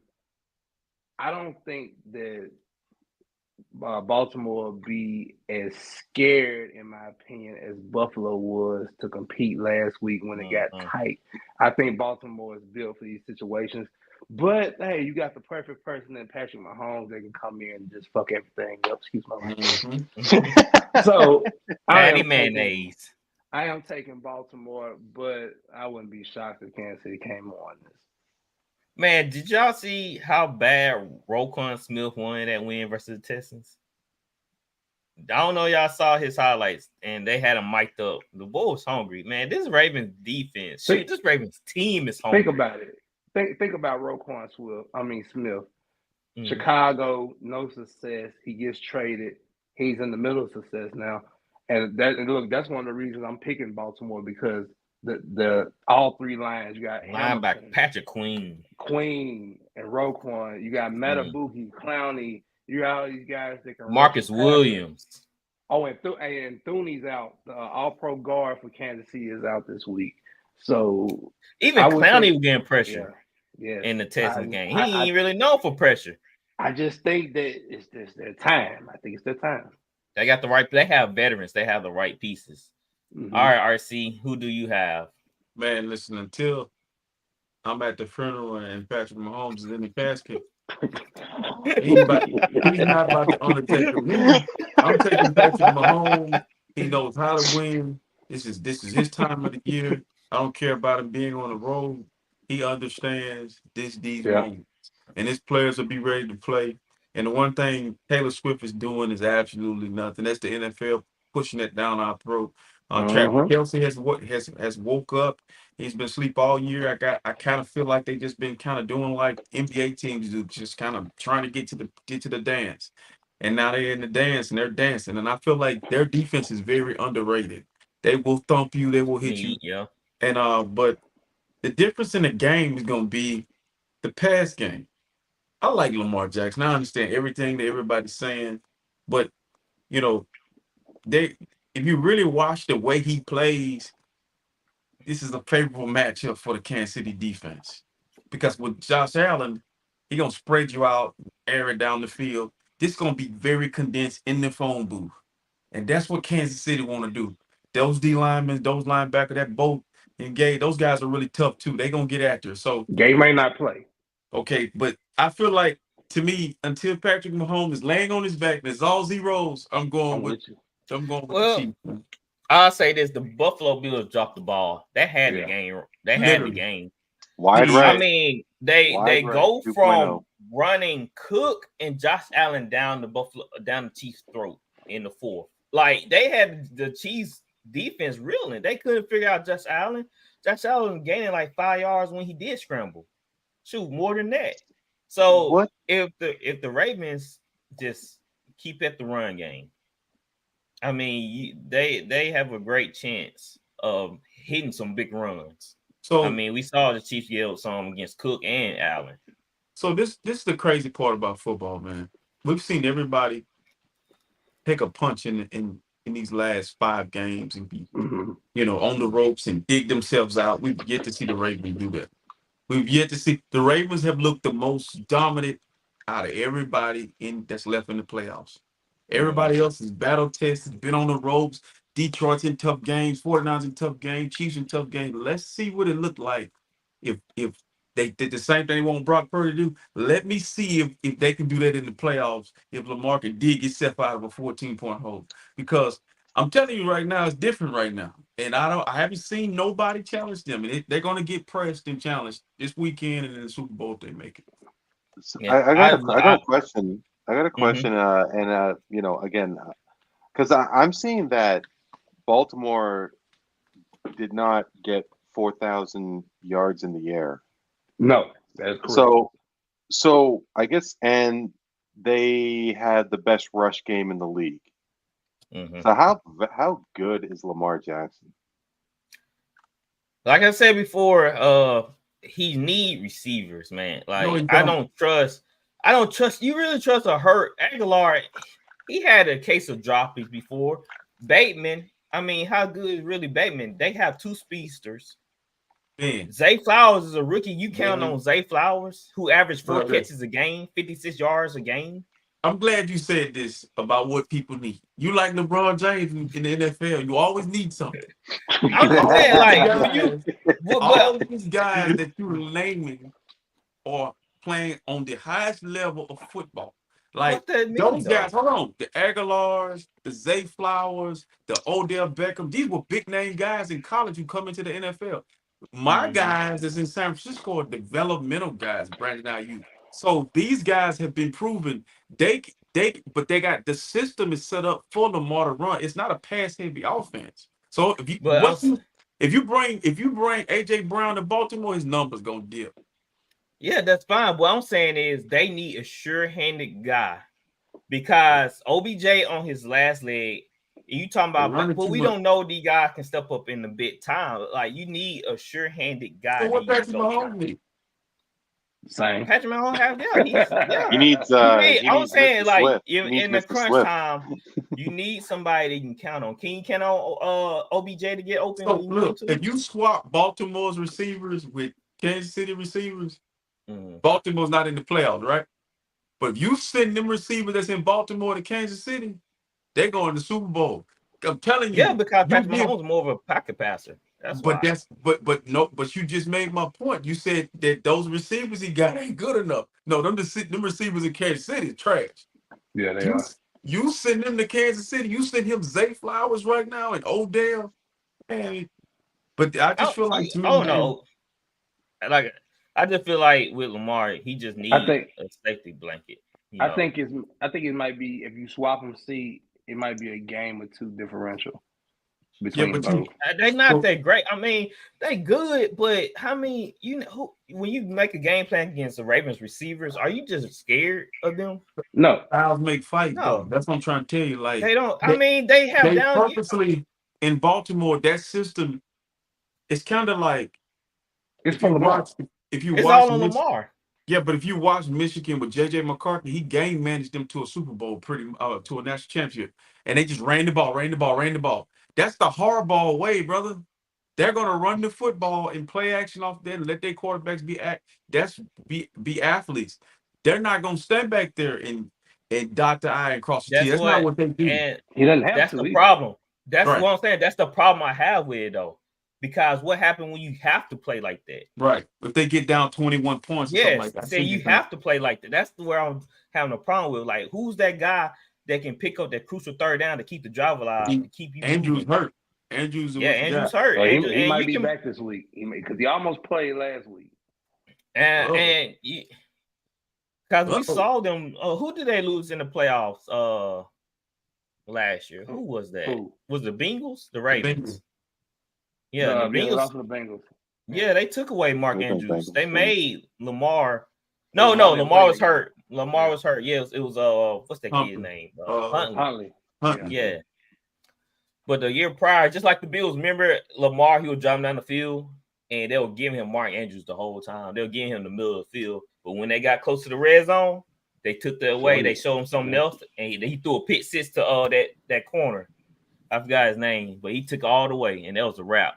So that's what I'm concerned about. If you had an outside guy, then you can throw it outside the numbers, still just working the inside. Cause they can take that away once you get to the red zone. So I'm wrong. Yeah, I give it to I'm saying it just all depends on the situational, what's going on in the game. Can I drop a quick Taylor Swift, which I know you guys probably won't care, but hey, hit the algorithms. Drop the name. if KC makes a Super Bowl, apparently Taylor Swift's concert is in Japan, and in between Japan and her next concert is the Super Bowl. So she's going to go from Japan to Vegas potentially to Adelaide, Australia. Wow. Apparently that's her schedule. Because if Kansas City makes that Super Bowl, she's going to be at that game. Right. But I thought it's that'd the be Hunt an family, interesting right? guess. That own Kansas City, right? Sorry. They send the jet. No, I get that. They send the jet. That's still traveling. That's a lot of traveling. That's a lot because I don't know about you guys because I cannot sleep on a plane. I get that. Her plane's a lot different than Coach on United. Like her plane's her ride is a lot different than me riding Coach in United. But right. Yeah, that's still a run though. That's a lot of traveling that she's used to. I'll just say this: it was in Brazil not too long ago. Sorry. Right. She did have a concern in Brazil. I'll just say this before we move on to the 49ers and the Lions. I do like the Patrick Queen and Kelsey matchup. I think that's gonna be a good one. Too. Both of them can cover. All right. 49ers versus the Lions. The 49ers are a 7.5 point favorite. Let's go to our 49ers correspondent, RC. He's gonna be out there in California. No, I'm just playing, but yeah, here's our correspondent. Go ahead. So go and tell us. I got a little backstory. My first 49er game in Santa Clara in Levi Stadium, Detroit Lions were playing the 49ers. And the 49ers won that game. They're playing each other. I saw that Detroit Lion team grow when I saw my 49ers grow, and now they're playing each other in the NFC Championship, and that's crazy. And so I got great respect for Detroit. I don't think that Detroit, no other team in the NFL deserved this moment more than them. I just hate that it's against the 49ers and that but they're gonna bring everything to San Francisco. I don't see that 7-point spread. I feel like it's gonna come down to a field goal. I feel like, me personally, this is the one team San Francisco can punch in the mouth and get hit right back over and over and over. One thing that could mess this up is that Niner team knows Jared Goff, and he loves throwing to us for some reason. I don't know why. He sees his eyes get really big when he see Fred Warner. Fred Warner to be exact. But I think we win the game. Of course, I wouldn't pick against my team, but I got so much respect for Dan Campbell. So I went there. I got so much respect for Dan Campbell, but I really want this game because I don't like C.J. Gardner-Johnson. I feel like he has a really big bass mouth. You ever seen a bass fish? That's how big, and it's gonna get shut up this week because what he's asking for. Everybody that asks for Debo get Debo, and so he gonna get it this week. I'm picking the Niners. 13-10. It could be one of those type games. All right, Flowers, who you have? First of all, that 7.5 is too damn high. Yeah, that's easy money. I played Detroit with the points. With it being 7.5, hell, I'm bumping it up to 9-10. I'm getting my value worth. All right, RC, I love you. First and foremost, love you. I'm scared for you this week. You should be. That team's good. You have a team coming in that is not fearful of anything. They have nothing to lose. They understand the magnitude of this moment. All right? Yep. Second thing I'm scared of, D'Amico Ryans is not the defensive coordinator. Exactly. I have nothing against Steve Wilkes, but I do question some of the things that he calls, as far as sitting back in the zone. And I just look at the offense for the Detroit Lions as far as the offensive line. And like you said prior to me saying what I'm about to say now, they can punch and take a punch. They can give one too. Yep. So I see the back and forth in this game. I will say this. I'm going to pick the 49ers. I think I'm going to pick the 49ers. But I will give Detroit this. They will win the game. And I'm skeptical because I don't know if Debo's playing. They're saying it's 50-50. I'm quite sure he's playing. He's going to play. If Debo doesn't play, the Lions are going to win. But if he plays, it's definitely going to be close and y'all have a chance. But I think the Lions' best chance to this game is to get off to an early start and play ahead. You can't not get behind with the 49ers to allow them to pin their ears back with Bosa and company to rush Jared Goff and company. If Detroit can keep it a balance, Ben Johnson can call these play actions, get Gibbs out in open space, and control how they want this game to be played, they stand a hell of a chance to win this game. Yep. If they can jump out 10-0, 14-0, they damn sure might win it. Mm-hmm. But I'm just going to give San Francisco the slight advantage because they're at home. I'm going to take San Francisco in a close, fought, hellacious game. Wouldn't be surprised if Detroit won it. Would love to see them win it, but I just think I'm still going to stick with my narrative of San Francisco is on the I'm still pissed off revenge tour from last year. They got themselves finished business. This is a chance. This is your opportunity. Take care of the business. Nicely said, Flowers. All right, Randy. Are you picking against them? Who you have?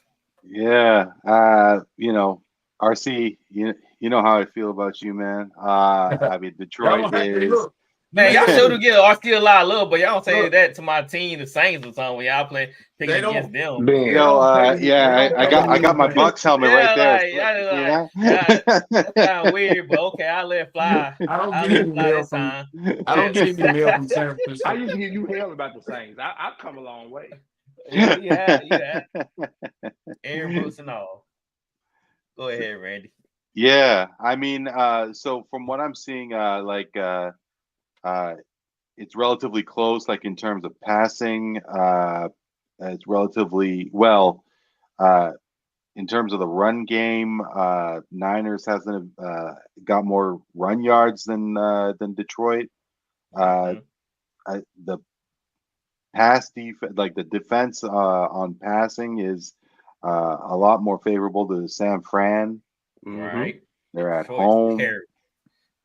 Rush defense is Lions got a better. That's their strength. So I think it's just going to come down to the quarterbacks. I mean, personally, between Jared Goff, like, I mean, how hungry is he? But from getting dealt from LA, like, he must, like, is he going to be hungry to get to the Super Bowl? Is he going to stand up to that pressure? Mm-hmm. But I mean, Brock Purdy's just on this incredible run, Mr. Irrelevant, and so on. It's a hard one. You know what? I think I am going to say San Fran. I think that home field advantage is going to be the difference maker. But I do think that whoever has the better game between Jared Goff and Brock Purdy is going to be the team who's going to come out on top. Well, I'm going to make this a full sweep here. I'm taking the 49ers. And you said something very important, Randy. It comes down to quarterback play. Brock or Jared Goff? Well, I've seen Brock. He made throws under pressure. I give him that. He's standing there and take some hits. But the other guy, Jared Goff, he like Michael Jackson. He moonwalks when he get pressure. I gotta take up for my man's now. Somebody gotta take up for Jared Goff. He moonwalks, baby. Like he got that move down because Jared Goff. Let me tell you something. 49ers D line ain't gonna have 0 sacks like they did against Green Bay. They ain't gonna happen. They ain't gonna have 0 sacks. They had 0 sacks last game. You think they're gonna happen again? It can happen again. It won't. But let me tell you what's gonna be the problem in this game. And I think no game looked the same with the NFC. Like, I did not think Tampa Bay was gonna go into Detroit. And was gonna look the way they did. Detroit was really played different against Tampa Bay. I think San Francisco, the wake up call they got last week from Green Bay. Now you're going to see a different version of San Francisco because they know it's a champion, bro. I'm going to go ahead and call it now. I'm about to have the greatest season any fan has ever had in football with Big Blue and the 49ers winning the Super Bowl. It's about to happen because that's just how it's setting up. I feel like, to me personally, Jared Goff is the cog in this whole situation. Yes. And they know him, and he's not going to change. Once I cover up Amon-Ra St. Brown, see that green, and then another thing, that Green Bay offense that they ran, it was like a buzzsaw against that Detroit Lions defense. That's the same offense they're going to see this week. This thing about Deebo Samuel, and this is what I want to tell Ben. Isn't it crazy how you say I got a lot of help, a lot of talent, and I just heard somebody say, and I've seen people on ESPN say, if Deebo don't play, they're gonna lose. What the rest of the help it, Ben?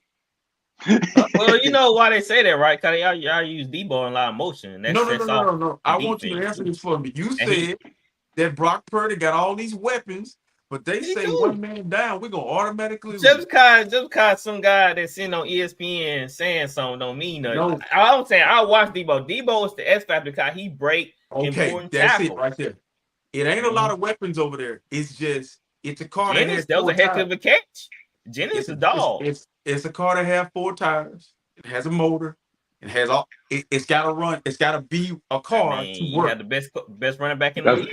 Look. Hey, but at the same time, though, RC Deebo's a V8 compared to 4-cylinder. He running through people. But my point is this. My point is this. I was trying to let him know this about receivers being and having so many weapons.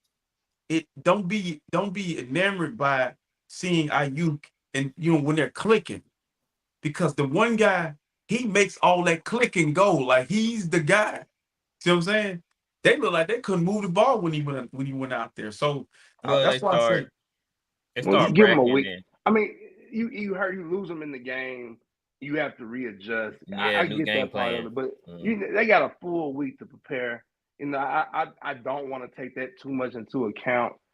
I think the Lions understand the moment they're playing in. Yeah. And I don't think they're gonna lay down. But there's too many guys, Flowers, on that 49ers team, the Kittles, the Deebo, that been to the Super Bowl, that been to these conference championships. If Kyle Shanahan lose Sunday, this will be his moment.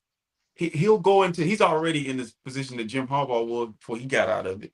But if you lose now, the NFL is getting better fast. Like the NFC North, the NFC South, you're not getting back just like that. I think it sets him back major. The time is now. Yeah, guys. How Cap, just what the Saints was in. Like we was in the win now mode, and now that money hitting us because we didn't get over the hump versus the Rams on the Rams no call. So that's why I'm saying, like, Jared Goff. I mean, he's saying he got a lot to prove, but the only reason why the Rams went to Super Bowl because of the Saints no call. So Jared Goff, he's in a position where he's trying to prove a point, and that's why he got traded. And now I'm gonna laugh my butt off. I like, hey, I have Purdy in a certain. I have Purdy about it. I have Purdy right here, but I have Jared Goff. I don't like Jared Goff. Man. So let me say this. I don't believe in Jared Goff. He gonna throw about 2 picks. Then he gonna be looking stupid like, Randy, listen to me, Randy. Jared Goff is from California. He went to Cal. This game will not oversee his feelings. He is coming home to play. He is going to come to play. Okay. The only way they do that if they run the ball effectively. No, I got a question for RC. I mean, look, I know that Brock Purdy is Mr. Irrelevant. How did he get to this point? How did he? He got drafted by a great team. You know what's sad is nobody ever mentions C.J. Beathard, Brian Hoyer, Jimmy Garoppolo, Trey Lance. Josh Rosen was a #1 pick. So no word. He was on the 49ers roster, and he couldn't cut the mustard. This kid was in Iowa State. It's the NFL. The NFL does a horrible job of scouting talent. It ain't just a Mr. Irrelevant. It's a lot of players that fall by the wayside who are very productive in college, and they deem them as too old. Yep. They're young, and they drafting off potential. So this guy falls to Mr. Irrelevant, and he comes in. But what he lacks in stature and arm strength, he has an IQ. The one thing Zach Wilson don't have. He has an IQ. The one thing Jamarcus Russell don't have. Great decision making. So for him to be Mr. Irrelevant, is irrelevant to me. It's him comprehending what his coach wants him to do, being able to translate it and go out and do what his coach wants him to do. A lot of these quarterbacks that you see in the playoffs right now, they're coaches on the field. There's a play last week with Brock Purdy. The play clock is running down, and Kittles is finna move, and he tells him stay. Touchdown run. Jimmy Garoppolo would have let it run by his eyes because that's just Jimmy Garoppolo. He don't, you don't command an offense. So my thing is, I think to me it's impressive for you to be able to be known as the last pick in the draft and still lock in because nothing was guaranteed to him. And so when I hear a Cam Newton or I hear a Ryan Clark, you said I was making up and I was forced to say that Brock Purdy was good. Brock Purdy is the same thing Joe Montana was. Listen to me, y'all. Joe Montana turned the ball. You know why he was always coming back? Because he was always turning the damn ball over. Go look at it. Steve Young won 1 Super Bowl, but the rest of the time he wasn't an accurate passer. So my thing is, and I told the guy this. I said, do y'all not remember the rough patches for quarterbacks in the National Football League before they figured it out? All of them had it. Yeah. If one guy in the league who has the trophy and who has the jury and who has the ability to talk trash, and that's Patrick Mahomes. Everybody else, even your Lamar Jackson, ain't won nothing. You see what I'm saying? So salute to Brock Purdy, man. Salute to Brock Purdy for being able to get yourself in this position 2 times in a row. Like, amen. That's tough. Amen. I mean, it's not that hard to do. All right. Yeah, here, man. You remember that picture I put up in the chat the other day? What's that? No, I don't remember. The Saints and the Bills won 58 wins without winning a Super Bowl. Yeah, you know why though? We have 2 reasons why. So, well, actually, maybe 3. You were cheated. Yep, that's why Sean Payton left. He had to get out of there. But listen, I want to say this too. They have this thing going around saying football is rigged. Y'all notice about the color scheme with the Super Bowl? Yeah. Let me tell you something that's crazy that I was looking at last week. I said, there's no way in hell these players are bought into losing. Like last week, you could see Green Bay like you could see Green Bay was the youngest team in the National Football League. You could see them fighting for that game. They wanted that game last week, man. That's what I'm saying. If it was rigged, why would they move Green Bay instead of Dallas? The Dallas is very storyline. Yeah. Who's saying Jordan Love? Nobody care about Jordan Love. Nobody care about that. I mean, it's probably just Kansas City. Not Kansas City. It's Buffalo beating Kansas City, in my opinion. Right. Like, man, you know how many people send me videos that the info is rigged? Like, yeah, I see some instances where I'm like, okay, yeah, that was like kind of strange. But that's 53 guys on a roster. Here's the issue, and I saw it last week. Okay, you just said there's a lot of guys on the roster. A lot of those guys are gamblers. A lot of those guys owe people money. A lot of those guys have their own intentions. Like that kick last week, Carson missed. Like, I know he missed kicks, but dude. Yeah, he's been terrible this year, though. It was just you made the hard kick. And then I'm gonna tell you another thing. There are officials who do dumb stuff. Now, if you say the ref was throwing games, I believe that more than I would never accuse. I mean, and y'all heard me say this. Players nowadays, I find it hard to believe because of the money they're making nowadays. You can't tell me somebody's making $30-40 million a year throwing a game. I don't believe it. I mean, beyond Tim Donaghy and there was that kid. There was a doc. Scott Foster. Don't leave out Scott Foster. Yeah. Scott Foster. Well, I don't know. I mean, definitely when he's coaching.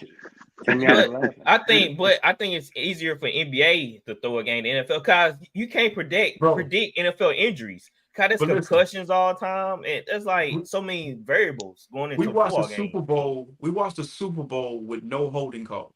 Okay, all right. So they probably told them not to call it. Yeah, that's what I'm saying. So listen, you in that Super Bowl, you had a Philadelphia Eagles defense that had 70 sacks.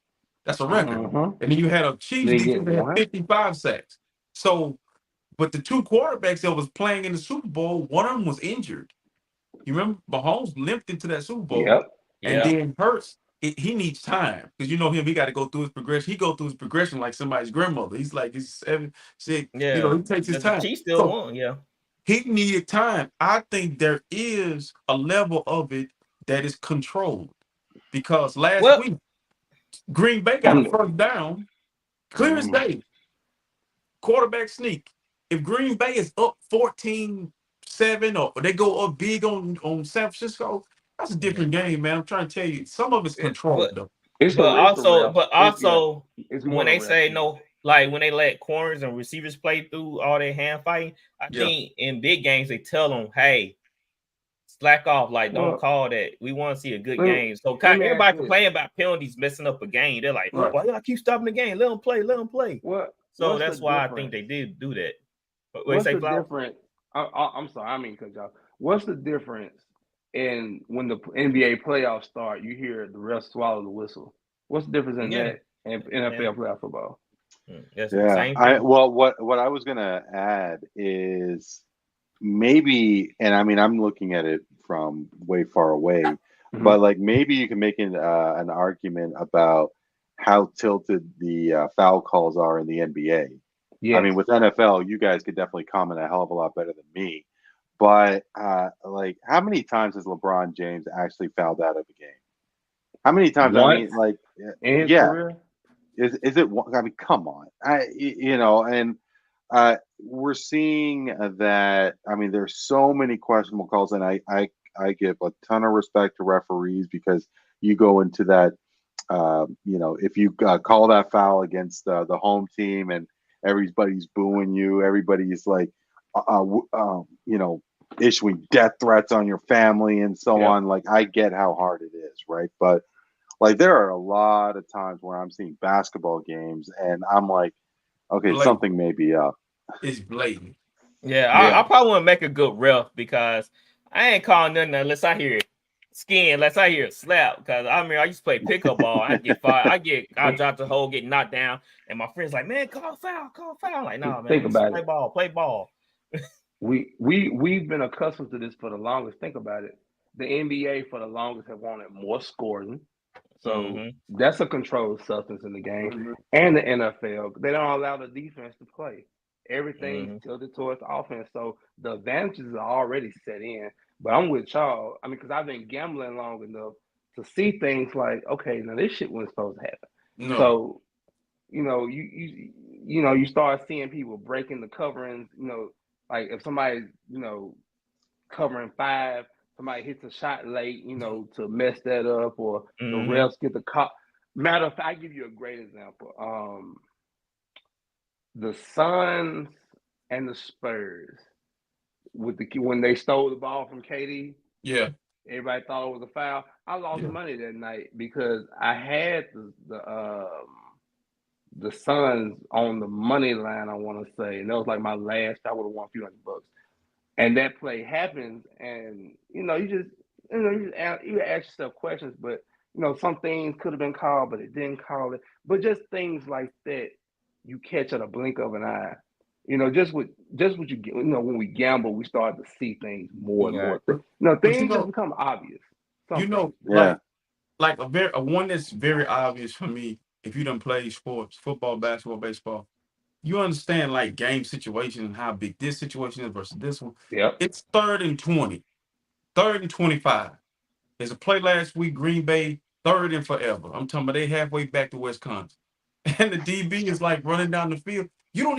The guy has fallen down, and you swipe across his face of his helmet. It's like, dude, you could just 3rd and 25, like, and then the way the NFL is, they don't take that's the an automatic first down. Like, on Melton, right? You talking about the play on Melton? When I say who's Mo Melton, Bo Melton, where is it? Right. So think about that play. That's an automatic first down, and let's say you got a kicker that's playing at that moment. And you get points off of that, or Milton needs that. It's a bang situation where all Milton needed on the player prop was 12 yards or something like that, 30-some yards, 12 yards. They were 12.5. That one catch, somebody's won some money. Oh man, you just reminded me of something. That's crazy, man. Calvin Ridley, about a month or two back when Trevor Lawrence got hurt and Bethel came in. I think they was playing like on Monday night. Yeah, I remember that. And I needed Ridley to catch a ball for like a few more yards, and he catches this deep pass, and they call like some BS holding call, and it's called back, and I lose money that way. It's a lot of things. Yeah. You know, I don't purposely want to be a devil's advocate here, but I mean, like, if you're saying that there is some monkey business going around and that it's rigged and so on, like, if I was the NFL, wouldn't you want to have the Bills and the Lions in the Super Bowl? Yeah. Right? Our Bills and 49ers, No, I mean, it's been a while since San Francisco won a Super Bowl. Oh yeah, because they haven't won a Super Bowl. I mean, but the thing about the Bills haven't been to the Super Bowl since what, 91, 92, they lost. 93. The Lions ain't never been like that. Right. That's storybook stuff right there. And you're right. Yeah. Right. Yeah, neither franchise that won Super Bowl. Why would we think Green Bay would be the better eye than Dallas? That that part of it, I don't think is rigged. I just think in certain aspects you have to question some of these calls, like in the Buffalo and Kansas City game. They threw that pass interference call late, and like, okay, what the world is going on? Like, they got the stop. Yeah, that flag came in super late. Yeah, I was like, hold on. You're gonna see it this weekend, guys. Guys, you're gonna see it this weekend. I'm gonna tell you why. When you see the spread at 7 in the NFC Championship game, or you see a spread at 3 or 4, what the book is telling you, what Vegas is telling you about one side is you got, this wave of momentum but they're inexperienced. The 49ers whole entire roster has played 3 straight years, so they're saying they supposed to handle business. These other guys over here, I think it's going to be totally opposite. I think the 4 are going to be on this side with Detroit and San Francisco, and the 7 going to be on that side. One of those 2 teams, somebody going to get away from each other. Yeah. I feel like Ravens and Baltimore, I feel like it can get real ugly. Yeah, somebody can get away from each other. I agree. Yeah, those 2 on this side, it's going to be a fight because they're built to fight each other. It's a style. Right. But those over here, Kansas City is like bending. They shouldn't be there. They should not be there. Yeah. So it's going to be really interesting. All right. If they don't get a pass rush, that's not going to be a competitive game. Let's get into sports news real quick before we come close to end the show. The Jaguars are set to hire Falcons defensive coordinator Ron Nelson. Great hire, Jaguars. Great hire. Well, they set to hire. All right. Titans are hiring Brian Callahan from the Bengals. Y'all think that's a good one? Eric Bieniemy. I guess if it fits the offensive narrative, I guess, but time will tell. Okay. The Lakers are discussed to trade to land Donovan Mitchell and Trae Young. I'm tired. Oh God, are you kidding me? I mean, how much more talent? Come on, man. I mean, I like Trae Young. I feel bad for Trae Young because he is one of those elite level players, and who's his number 2 guy? I mean, maybe it was John Collins, but I mean, who the hell is John Collins? Yeah. Wow. So, I mean, it'd be great to see Trae in a better situation. But no, that's way too many cooks in the kitchen. I got a bunch of Raptors gear that I'll put in the rummage sale if they're tilting it like the LA Dodgers are. Oh my God! Anything though, even if they did, it wouldn't work. It ain't gonna work. Yeah, Trae Young with LeBron. Yeah, you're probably right. I think first of all, we know Trae Young. He have a little not ego, but he has a different personality than LeBron. So I don't know. And Donovan Mitchell definitely have a different personality than LeBron and AD. My question is, especially with Trae Young, would they allow Trae Young to be Trae Young in LA? No. RC say this. He need the ball. Trae Young need the ball. Let Trae Young be Trae Young.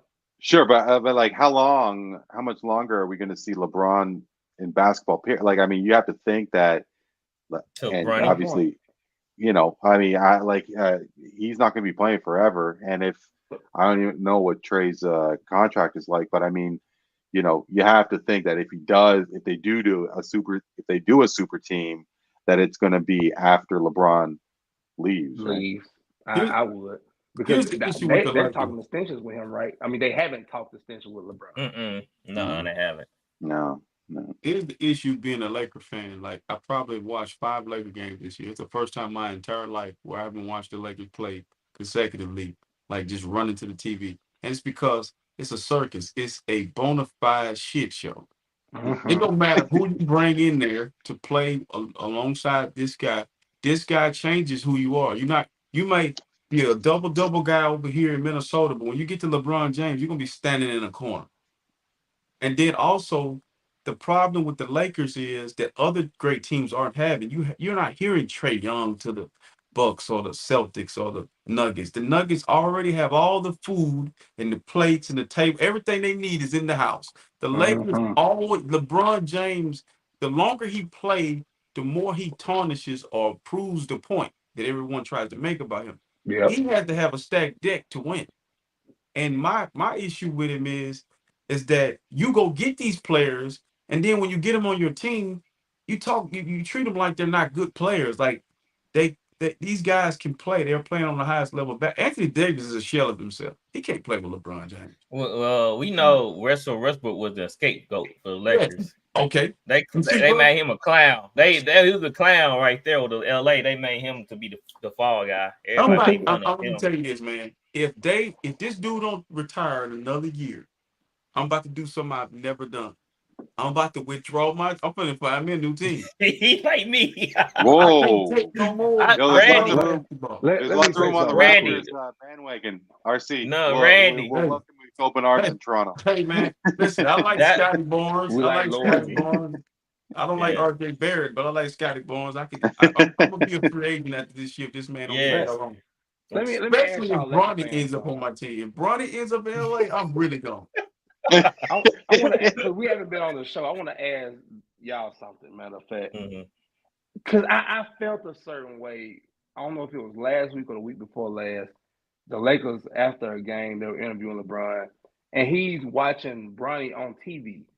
And my first thought is, dude, you can be retired supporting your son instead of, I'm looking at you thinking you're not taking this shit serious because you're watching your son. He's Tom Brady. He don't know how to leave. He don't know how to go, man. He don't know how to leave. He's been playing since 2002. He don't know how to leave the game. And it's going to be sad because we're not going to be able to appreciate all he has accomplished because he keeps telling you about it. Yep. Like, all his legacy is scripted. His legacy is being written. Yep. His legacy, he has a camera following him. He's mocking Michael Jordan's last dance. This dude is the most self-promoted, proclaimed. Like, I've never seen an athlete who wants to like create the legacy versus letting it happen organically, man. Like, dude, he does the new age. See, that's Randy. Oh, I'm about to tell you that was my fun fact. I'm originally a Laker fan, but I had to take a break from LeBron. You took a break, okay. So I went to the Pelicans because, of course, I'm a Saints fan, so that would be the easiest thing to root for with the Pelicans. So I'm actually a Laker fan, but I withdrew my membership for right now. I canceled it, but I'm planning on signing back up with LeBron leagues because my membership. New Orleans is closer than Memphis, right? To Mississippi. Yes, especially for me. I'm an hour away. Well, yeah, it's close. Well, for me, I'm right I'm closer to New Orleans, so like an hour, I think, for me. Oh, an hour. Maybe okay, cool. Yeah. Cool. So Randy, this is what I'm gonna do. I'm gonna come on this show, and I'm gonna have an envelope like this one, and I'm gonna open it. Jacket. Okay. And it's gonna be a team in there, Randy. Is that right? Now go get sponsors by the Boys and Girls Club. Right. Hey, we need on the clock. We need on the clock. And wow. I mean, this is you know what? I mean, how can you not like Indiana these days? I mean, Indiana, Sacramento. Right? I hope you don't get drafted by the Pistons, RC. Yeah. I said, I hope you don't get drafted by the Pistons. Like anybody, I think the Pistons have to be a lot of that scripted too. I'm gonna tell you why. they be beating people's ass, and then all of a sudden they be like, "We supposed to be winning." Like, be winning. Yeah. Like I've seen the game where you remember the game that they beat Toronto. It was Toronto. So oh God, that broke I my told the heart. guy the night before they beat Toronto, the game before that, they were winning. They were winning the game, and then they just like they like turned off. Like the guy goes into the huddle, and Monty's like, "Hey, listen," but I don't know who you tanking for. Who you tanking for? Yeah. Well, I is it a tank job or is it just really a bad luck? I'm some a good Monty players. Williams. They have some good players, but they just can't. I don't know what it is. I told they need vets on their team to help these young kids. Well, that's true. I mean, I would have loved to have seen a team can lose 39 games.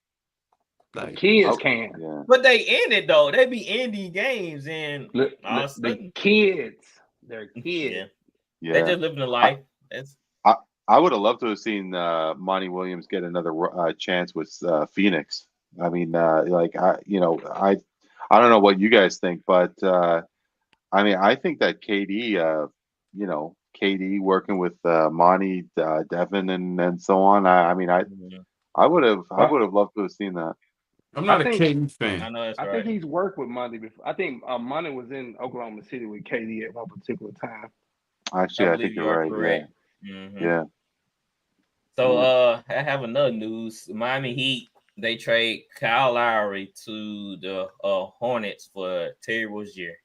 Let me say something about this. What in the hell did Pat Riley do to Mitch Kupchak to be able to get this? He got a steal. Kawhi Leonard. I mean, he did a Kwame Brown on him.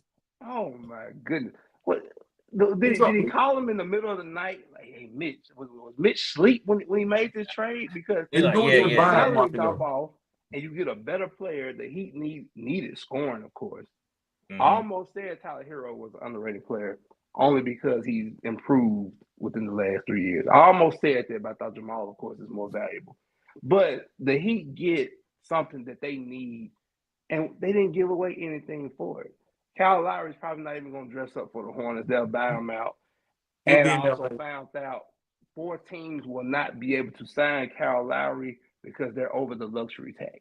Like the Bucks, and it was 3 other teams. So anybody over the luxury tax, the Warriors, Bucks, please, that's 2 other Clippers.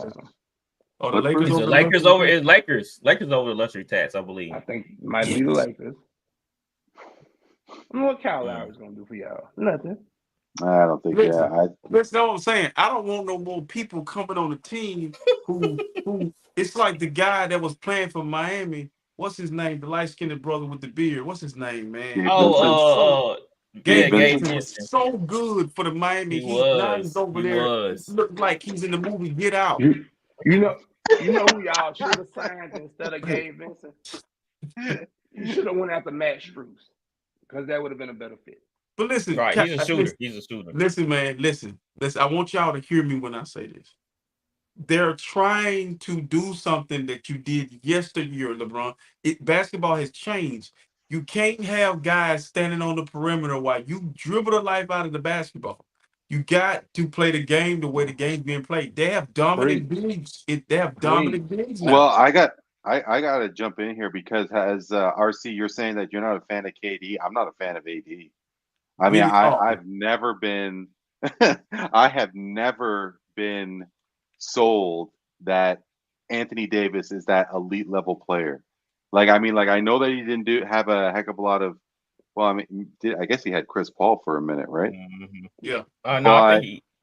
Maybe he didn't. Oh yeah, I thought Chris Paul left. Yeah. No, Chris Paul was gone.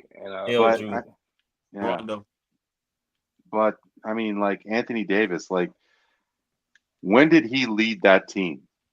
That's true. Yeah. Right. So I don't know.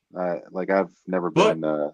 If you take Anthony Davis right now and you drop him in New York, and you get Julius Randle out of New York, and you drop Anthony Davis in New York, completely different story.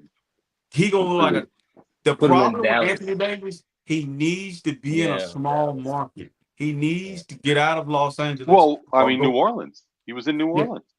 Yeah, but he needs that because LA he's he comes over there, he gets his hair braided, he got a taste of it. But he has this whole like macho. Like I really feel that way about freaking Kawhi. Kawhi lost that dog.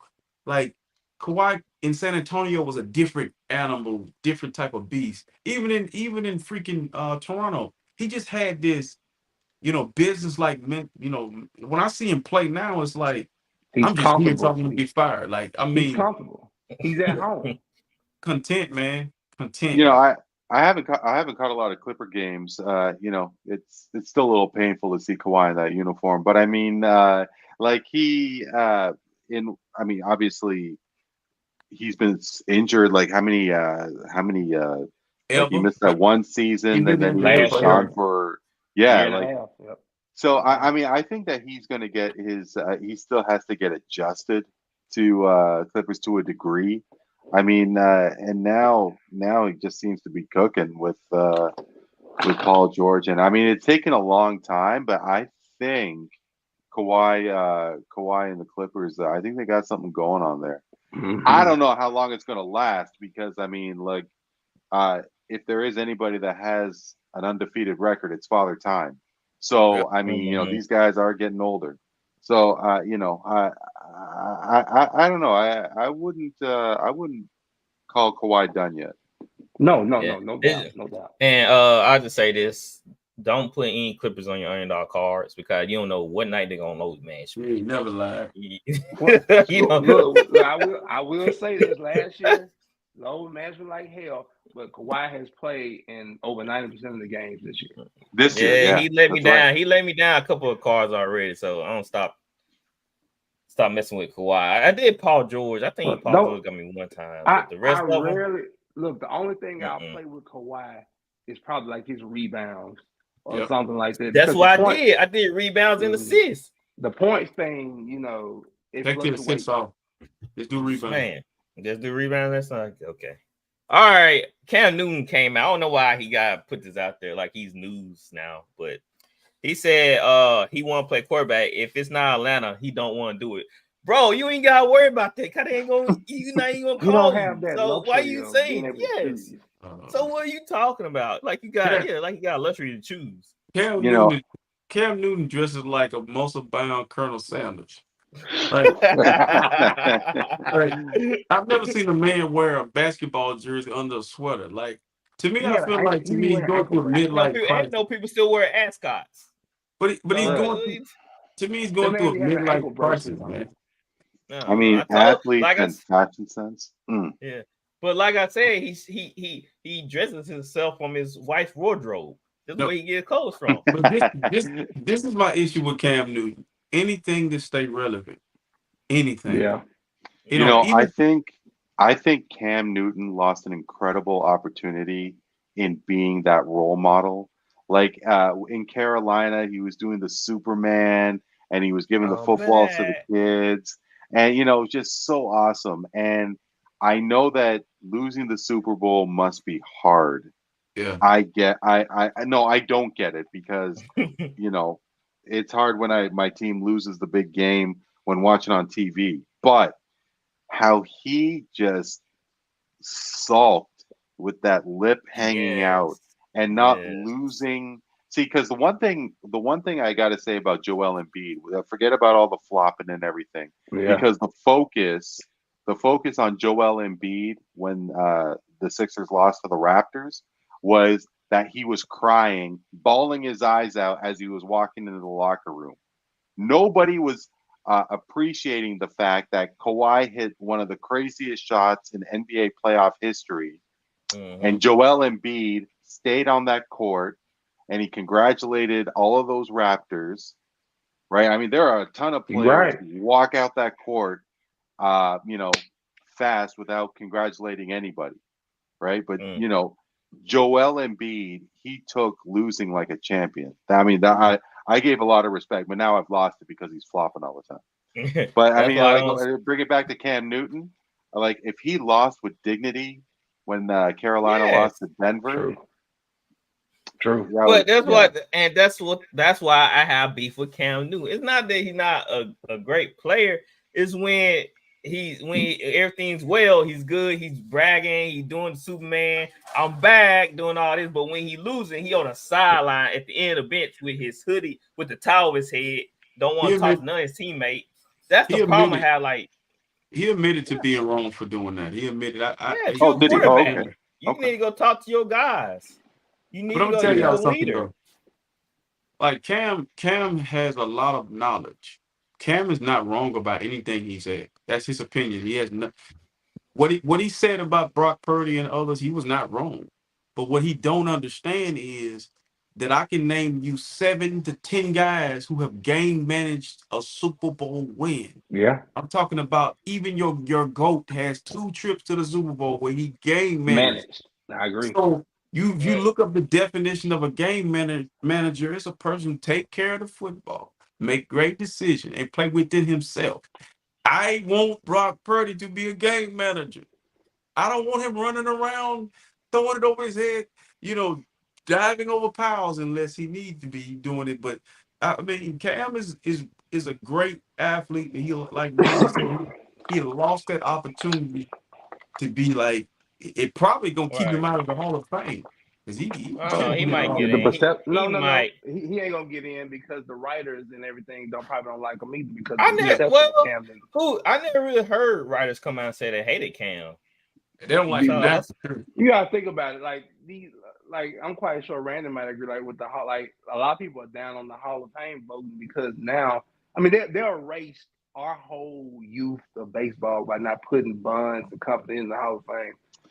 So now I understand Major League. They more prestige. I'm just saying, but yeah.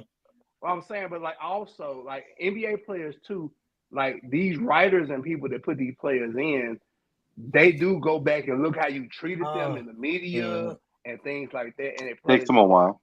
Hey, hold on. Wasn't there a Bears writer that was on the Hall of Fame voting list, whatever finalist list, and he voted against Aaron Rodgers? I don't know. No, it was MVP, wasn't it? Cause he didn't like Aaron Rodgers. He voted against him on the MVP ballot. His interviews. Yeah. All right. Dolphins news. They fired Fangio. Well, they mutually parted ways, but we already know what that means. He got fired. He got hired by the Eagles. He got hired by who? The Eagles. The Eagles. Oh, that's surprising. The Packers are firing their DC Joe Barry. That's stupid. I mean, it wasn't his fault. The Panthers are hiring the Bucks OC Dave Canales. That caught me off guard with that one. Yeah, I don't understand that one. The Panthers are hiring who? Now, Dave Canales. Yeah. Like I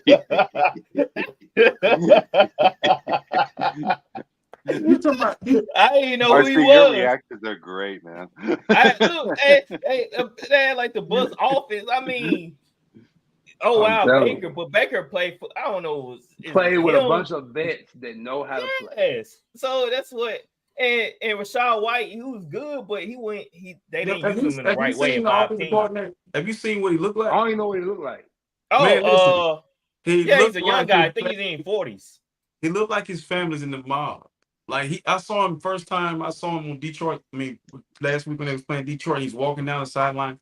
He didn't have a headset on. He had on like the throw over that they have, like kind of like what I have on. Had the books, and he's like looking at the court. I'm like, dude, are you analyzing who owe you money or are you calling Blake? Because he's young too, dog. He's green. He's green. Yeah, he's green. Like the Saints play against Bucks twice a year. I ain't even heard this guy. I never seen him to put cameras on, so I was like, okay, Dave Canal. I don't even know who this is. Now, RC, I saved your favorite for last. You're gonna get a kick out of this, all right? The round defensive coordinator, Raheem Morris, was hired by the Falcons.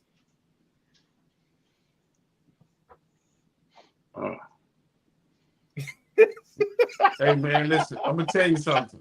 That says a lot about what Bill Belichick got going on right now. He did 2 interviews there and didn't get that job. So that says a lot about the league. What I told you earlier about the league, want to move away from the dinosaurs and usher in the young guys to coach. Raheem Morris coached Tampa Bay. He coached in Tampa Bay already. We know he did. He didn't do so hot. Dude, in your division, you're gonna have three defensive coordinators in your division as head coaches. And two of them are mirror images of each other. Todd Bowles and Raheem Morris are both standing on the side looking the same way. Like, man, that's crazy. Arthur Blank sat there and told us he wanted a CEO and you hired Raheem Morris. I agree with you, C, but I don't agree with you. I think it was more of maybe Bill wanted, and he got to understand you're not going to get full control, and that's what he wants. Nope. And that's where the separation was. That's why I said that he need to go in the office. He need to get in the front office if he want to. He wants them 15 more wins so he can be past. Man, he forget about that. But where is Bill going? Because think about it. Think about it. Think about what might be available next offseason. Maybe Hamilton Tiger Cats or Winnipeg Blue Bombers here in the Canadian Football League. There you go, Randy. There you go. We got to figure it out right there. Hey, Randy, he going to the upper room. He getting up out here. Hey, look, I said this. I think we need this. This is another guy we'll look back on and just enjoy whatever he is, because I don't think a team is going to trust Bill Belichick with young guys. I mean, especially if he wants that full autonomy, right? Like, I mean, do we really know? Do we really know if Bill wants that? I mean, could he maybe look at himself in the mirror and say, "Hey, I'm 70 plus years old. I had the greatest football player of all time lead me to all those Super Bowls." Yeah. I mean, I don't. I mean, hey, maybe he does want all those things, but I mean, I don't see what you're saying. I mean, I don't see him getting all that control. Yes, indeed. Same here. All right, last news: Jim Harbaugh was hired by the Chargers. 5 years, I believe. That's what I saw. Of course, 5 years. So, max deal. We already knew that. So good. Can't wait to see the Chargers next year. They're going to be really good. They are. They really are. All right, guys. Before we come to the close, we are brought to you by Bet Us. We got your game. It's a sports book, so place your bets through Bet Us. Win big. We have the NBA going on, NHL, college basketball, and NFL playoffs. So let's get some money, guys. Use our code, which is going to be in the show notes, and sign up for Bet Us. All right, Randy, man, we had a great time tonight, man. Thank you for coming on. And I'm going ahead and do this right now. We send you an invite to come back to do our Super Bowl show with us if you want to. So, I'd love to. I got to be straight up. Like, I mean, there's a lot of things you guys were throwing down, and I had no idea what the hell you're talking about. So. That's why you need to come to the Super Bowl show. I need to take some notes down, and you guys give me a pop quiz at the end of your Super Bowl segment there. But Flowers, I did want to ask you. You said you were in Montreal when you were a kid. Oh yeah, go and tell your story. Yeah, what brought you there? Man, my father drove trucks, man. He had to take a load to Montreal, Quebec, man. We crossed the border through Maine, if I'm not mistaken. Make a long story short, we got there. We spent the whole day riding around trying to find the spot he needed to deliver it. Everything was in French. I was 12, 13 years old. I didn't get into a confrontation, but my mom and I had words with a guy. My father parked by a by a bus stop. He wasn't in the way or anything. The bus still could stop and pick up people, but this guy, I'm in the front eating a sandwich, the irony. So he comes up to the window and tells me to move the truck. And I look at him crazy like, dude, I'm 12, 13 years old. I cannot move this truck. And he's going back and forth with me. And my mother comes out and cusses him out. Okay. And he leaves for a second. He comes back. My father's coming. So he sees my father.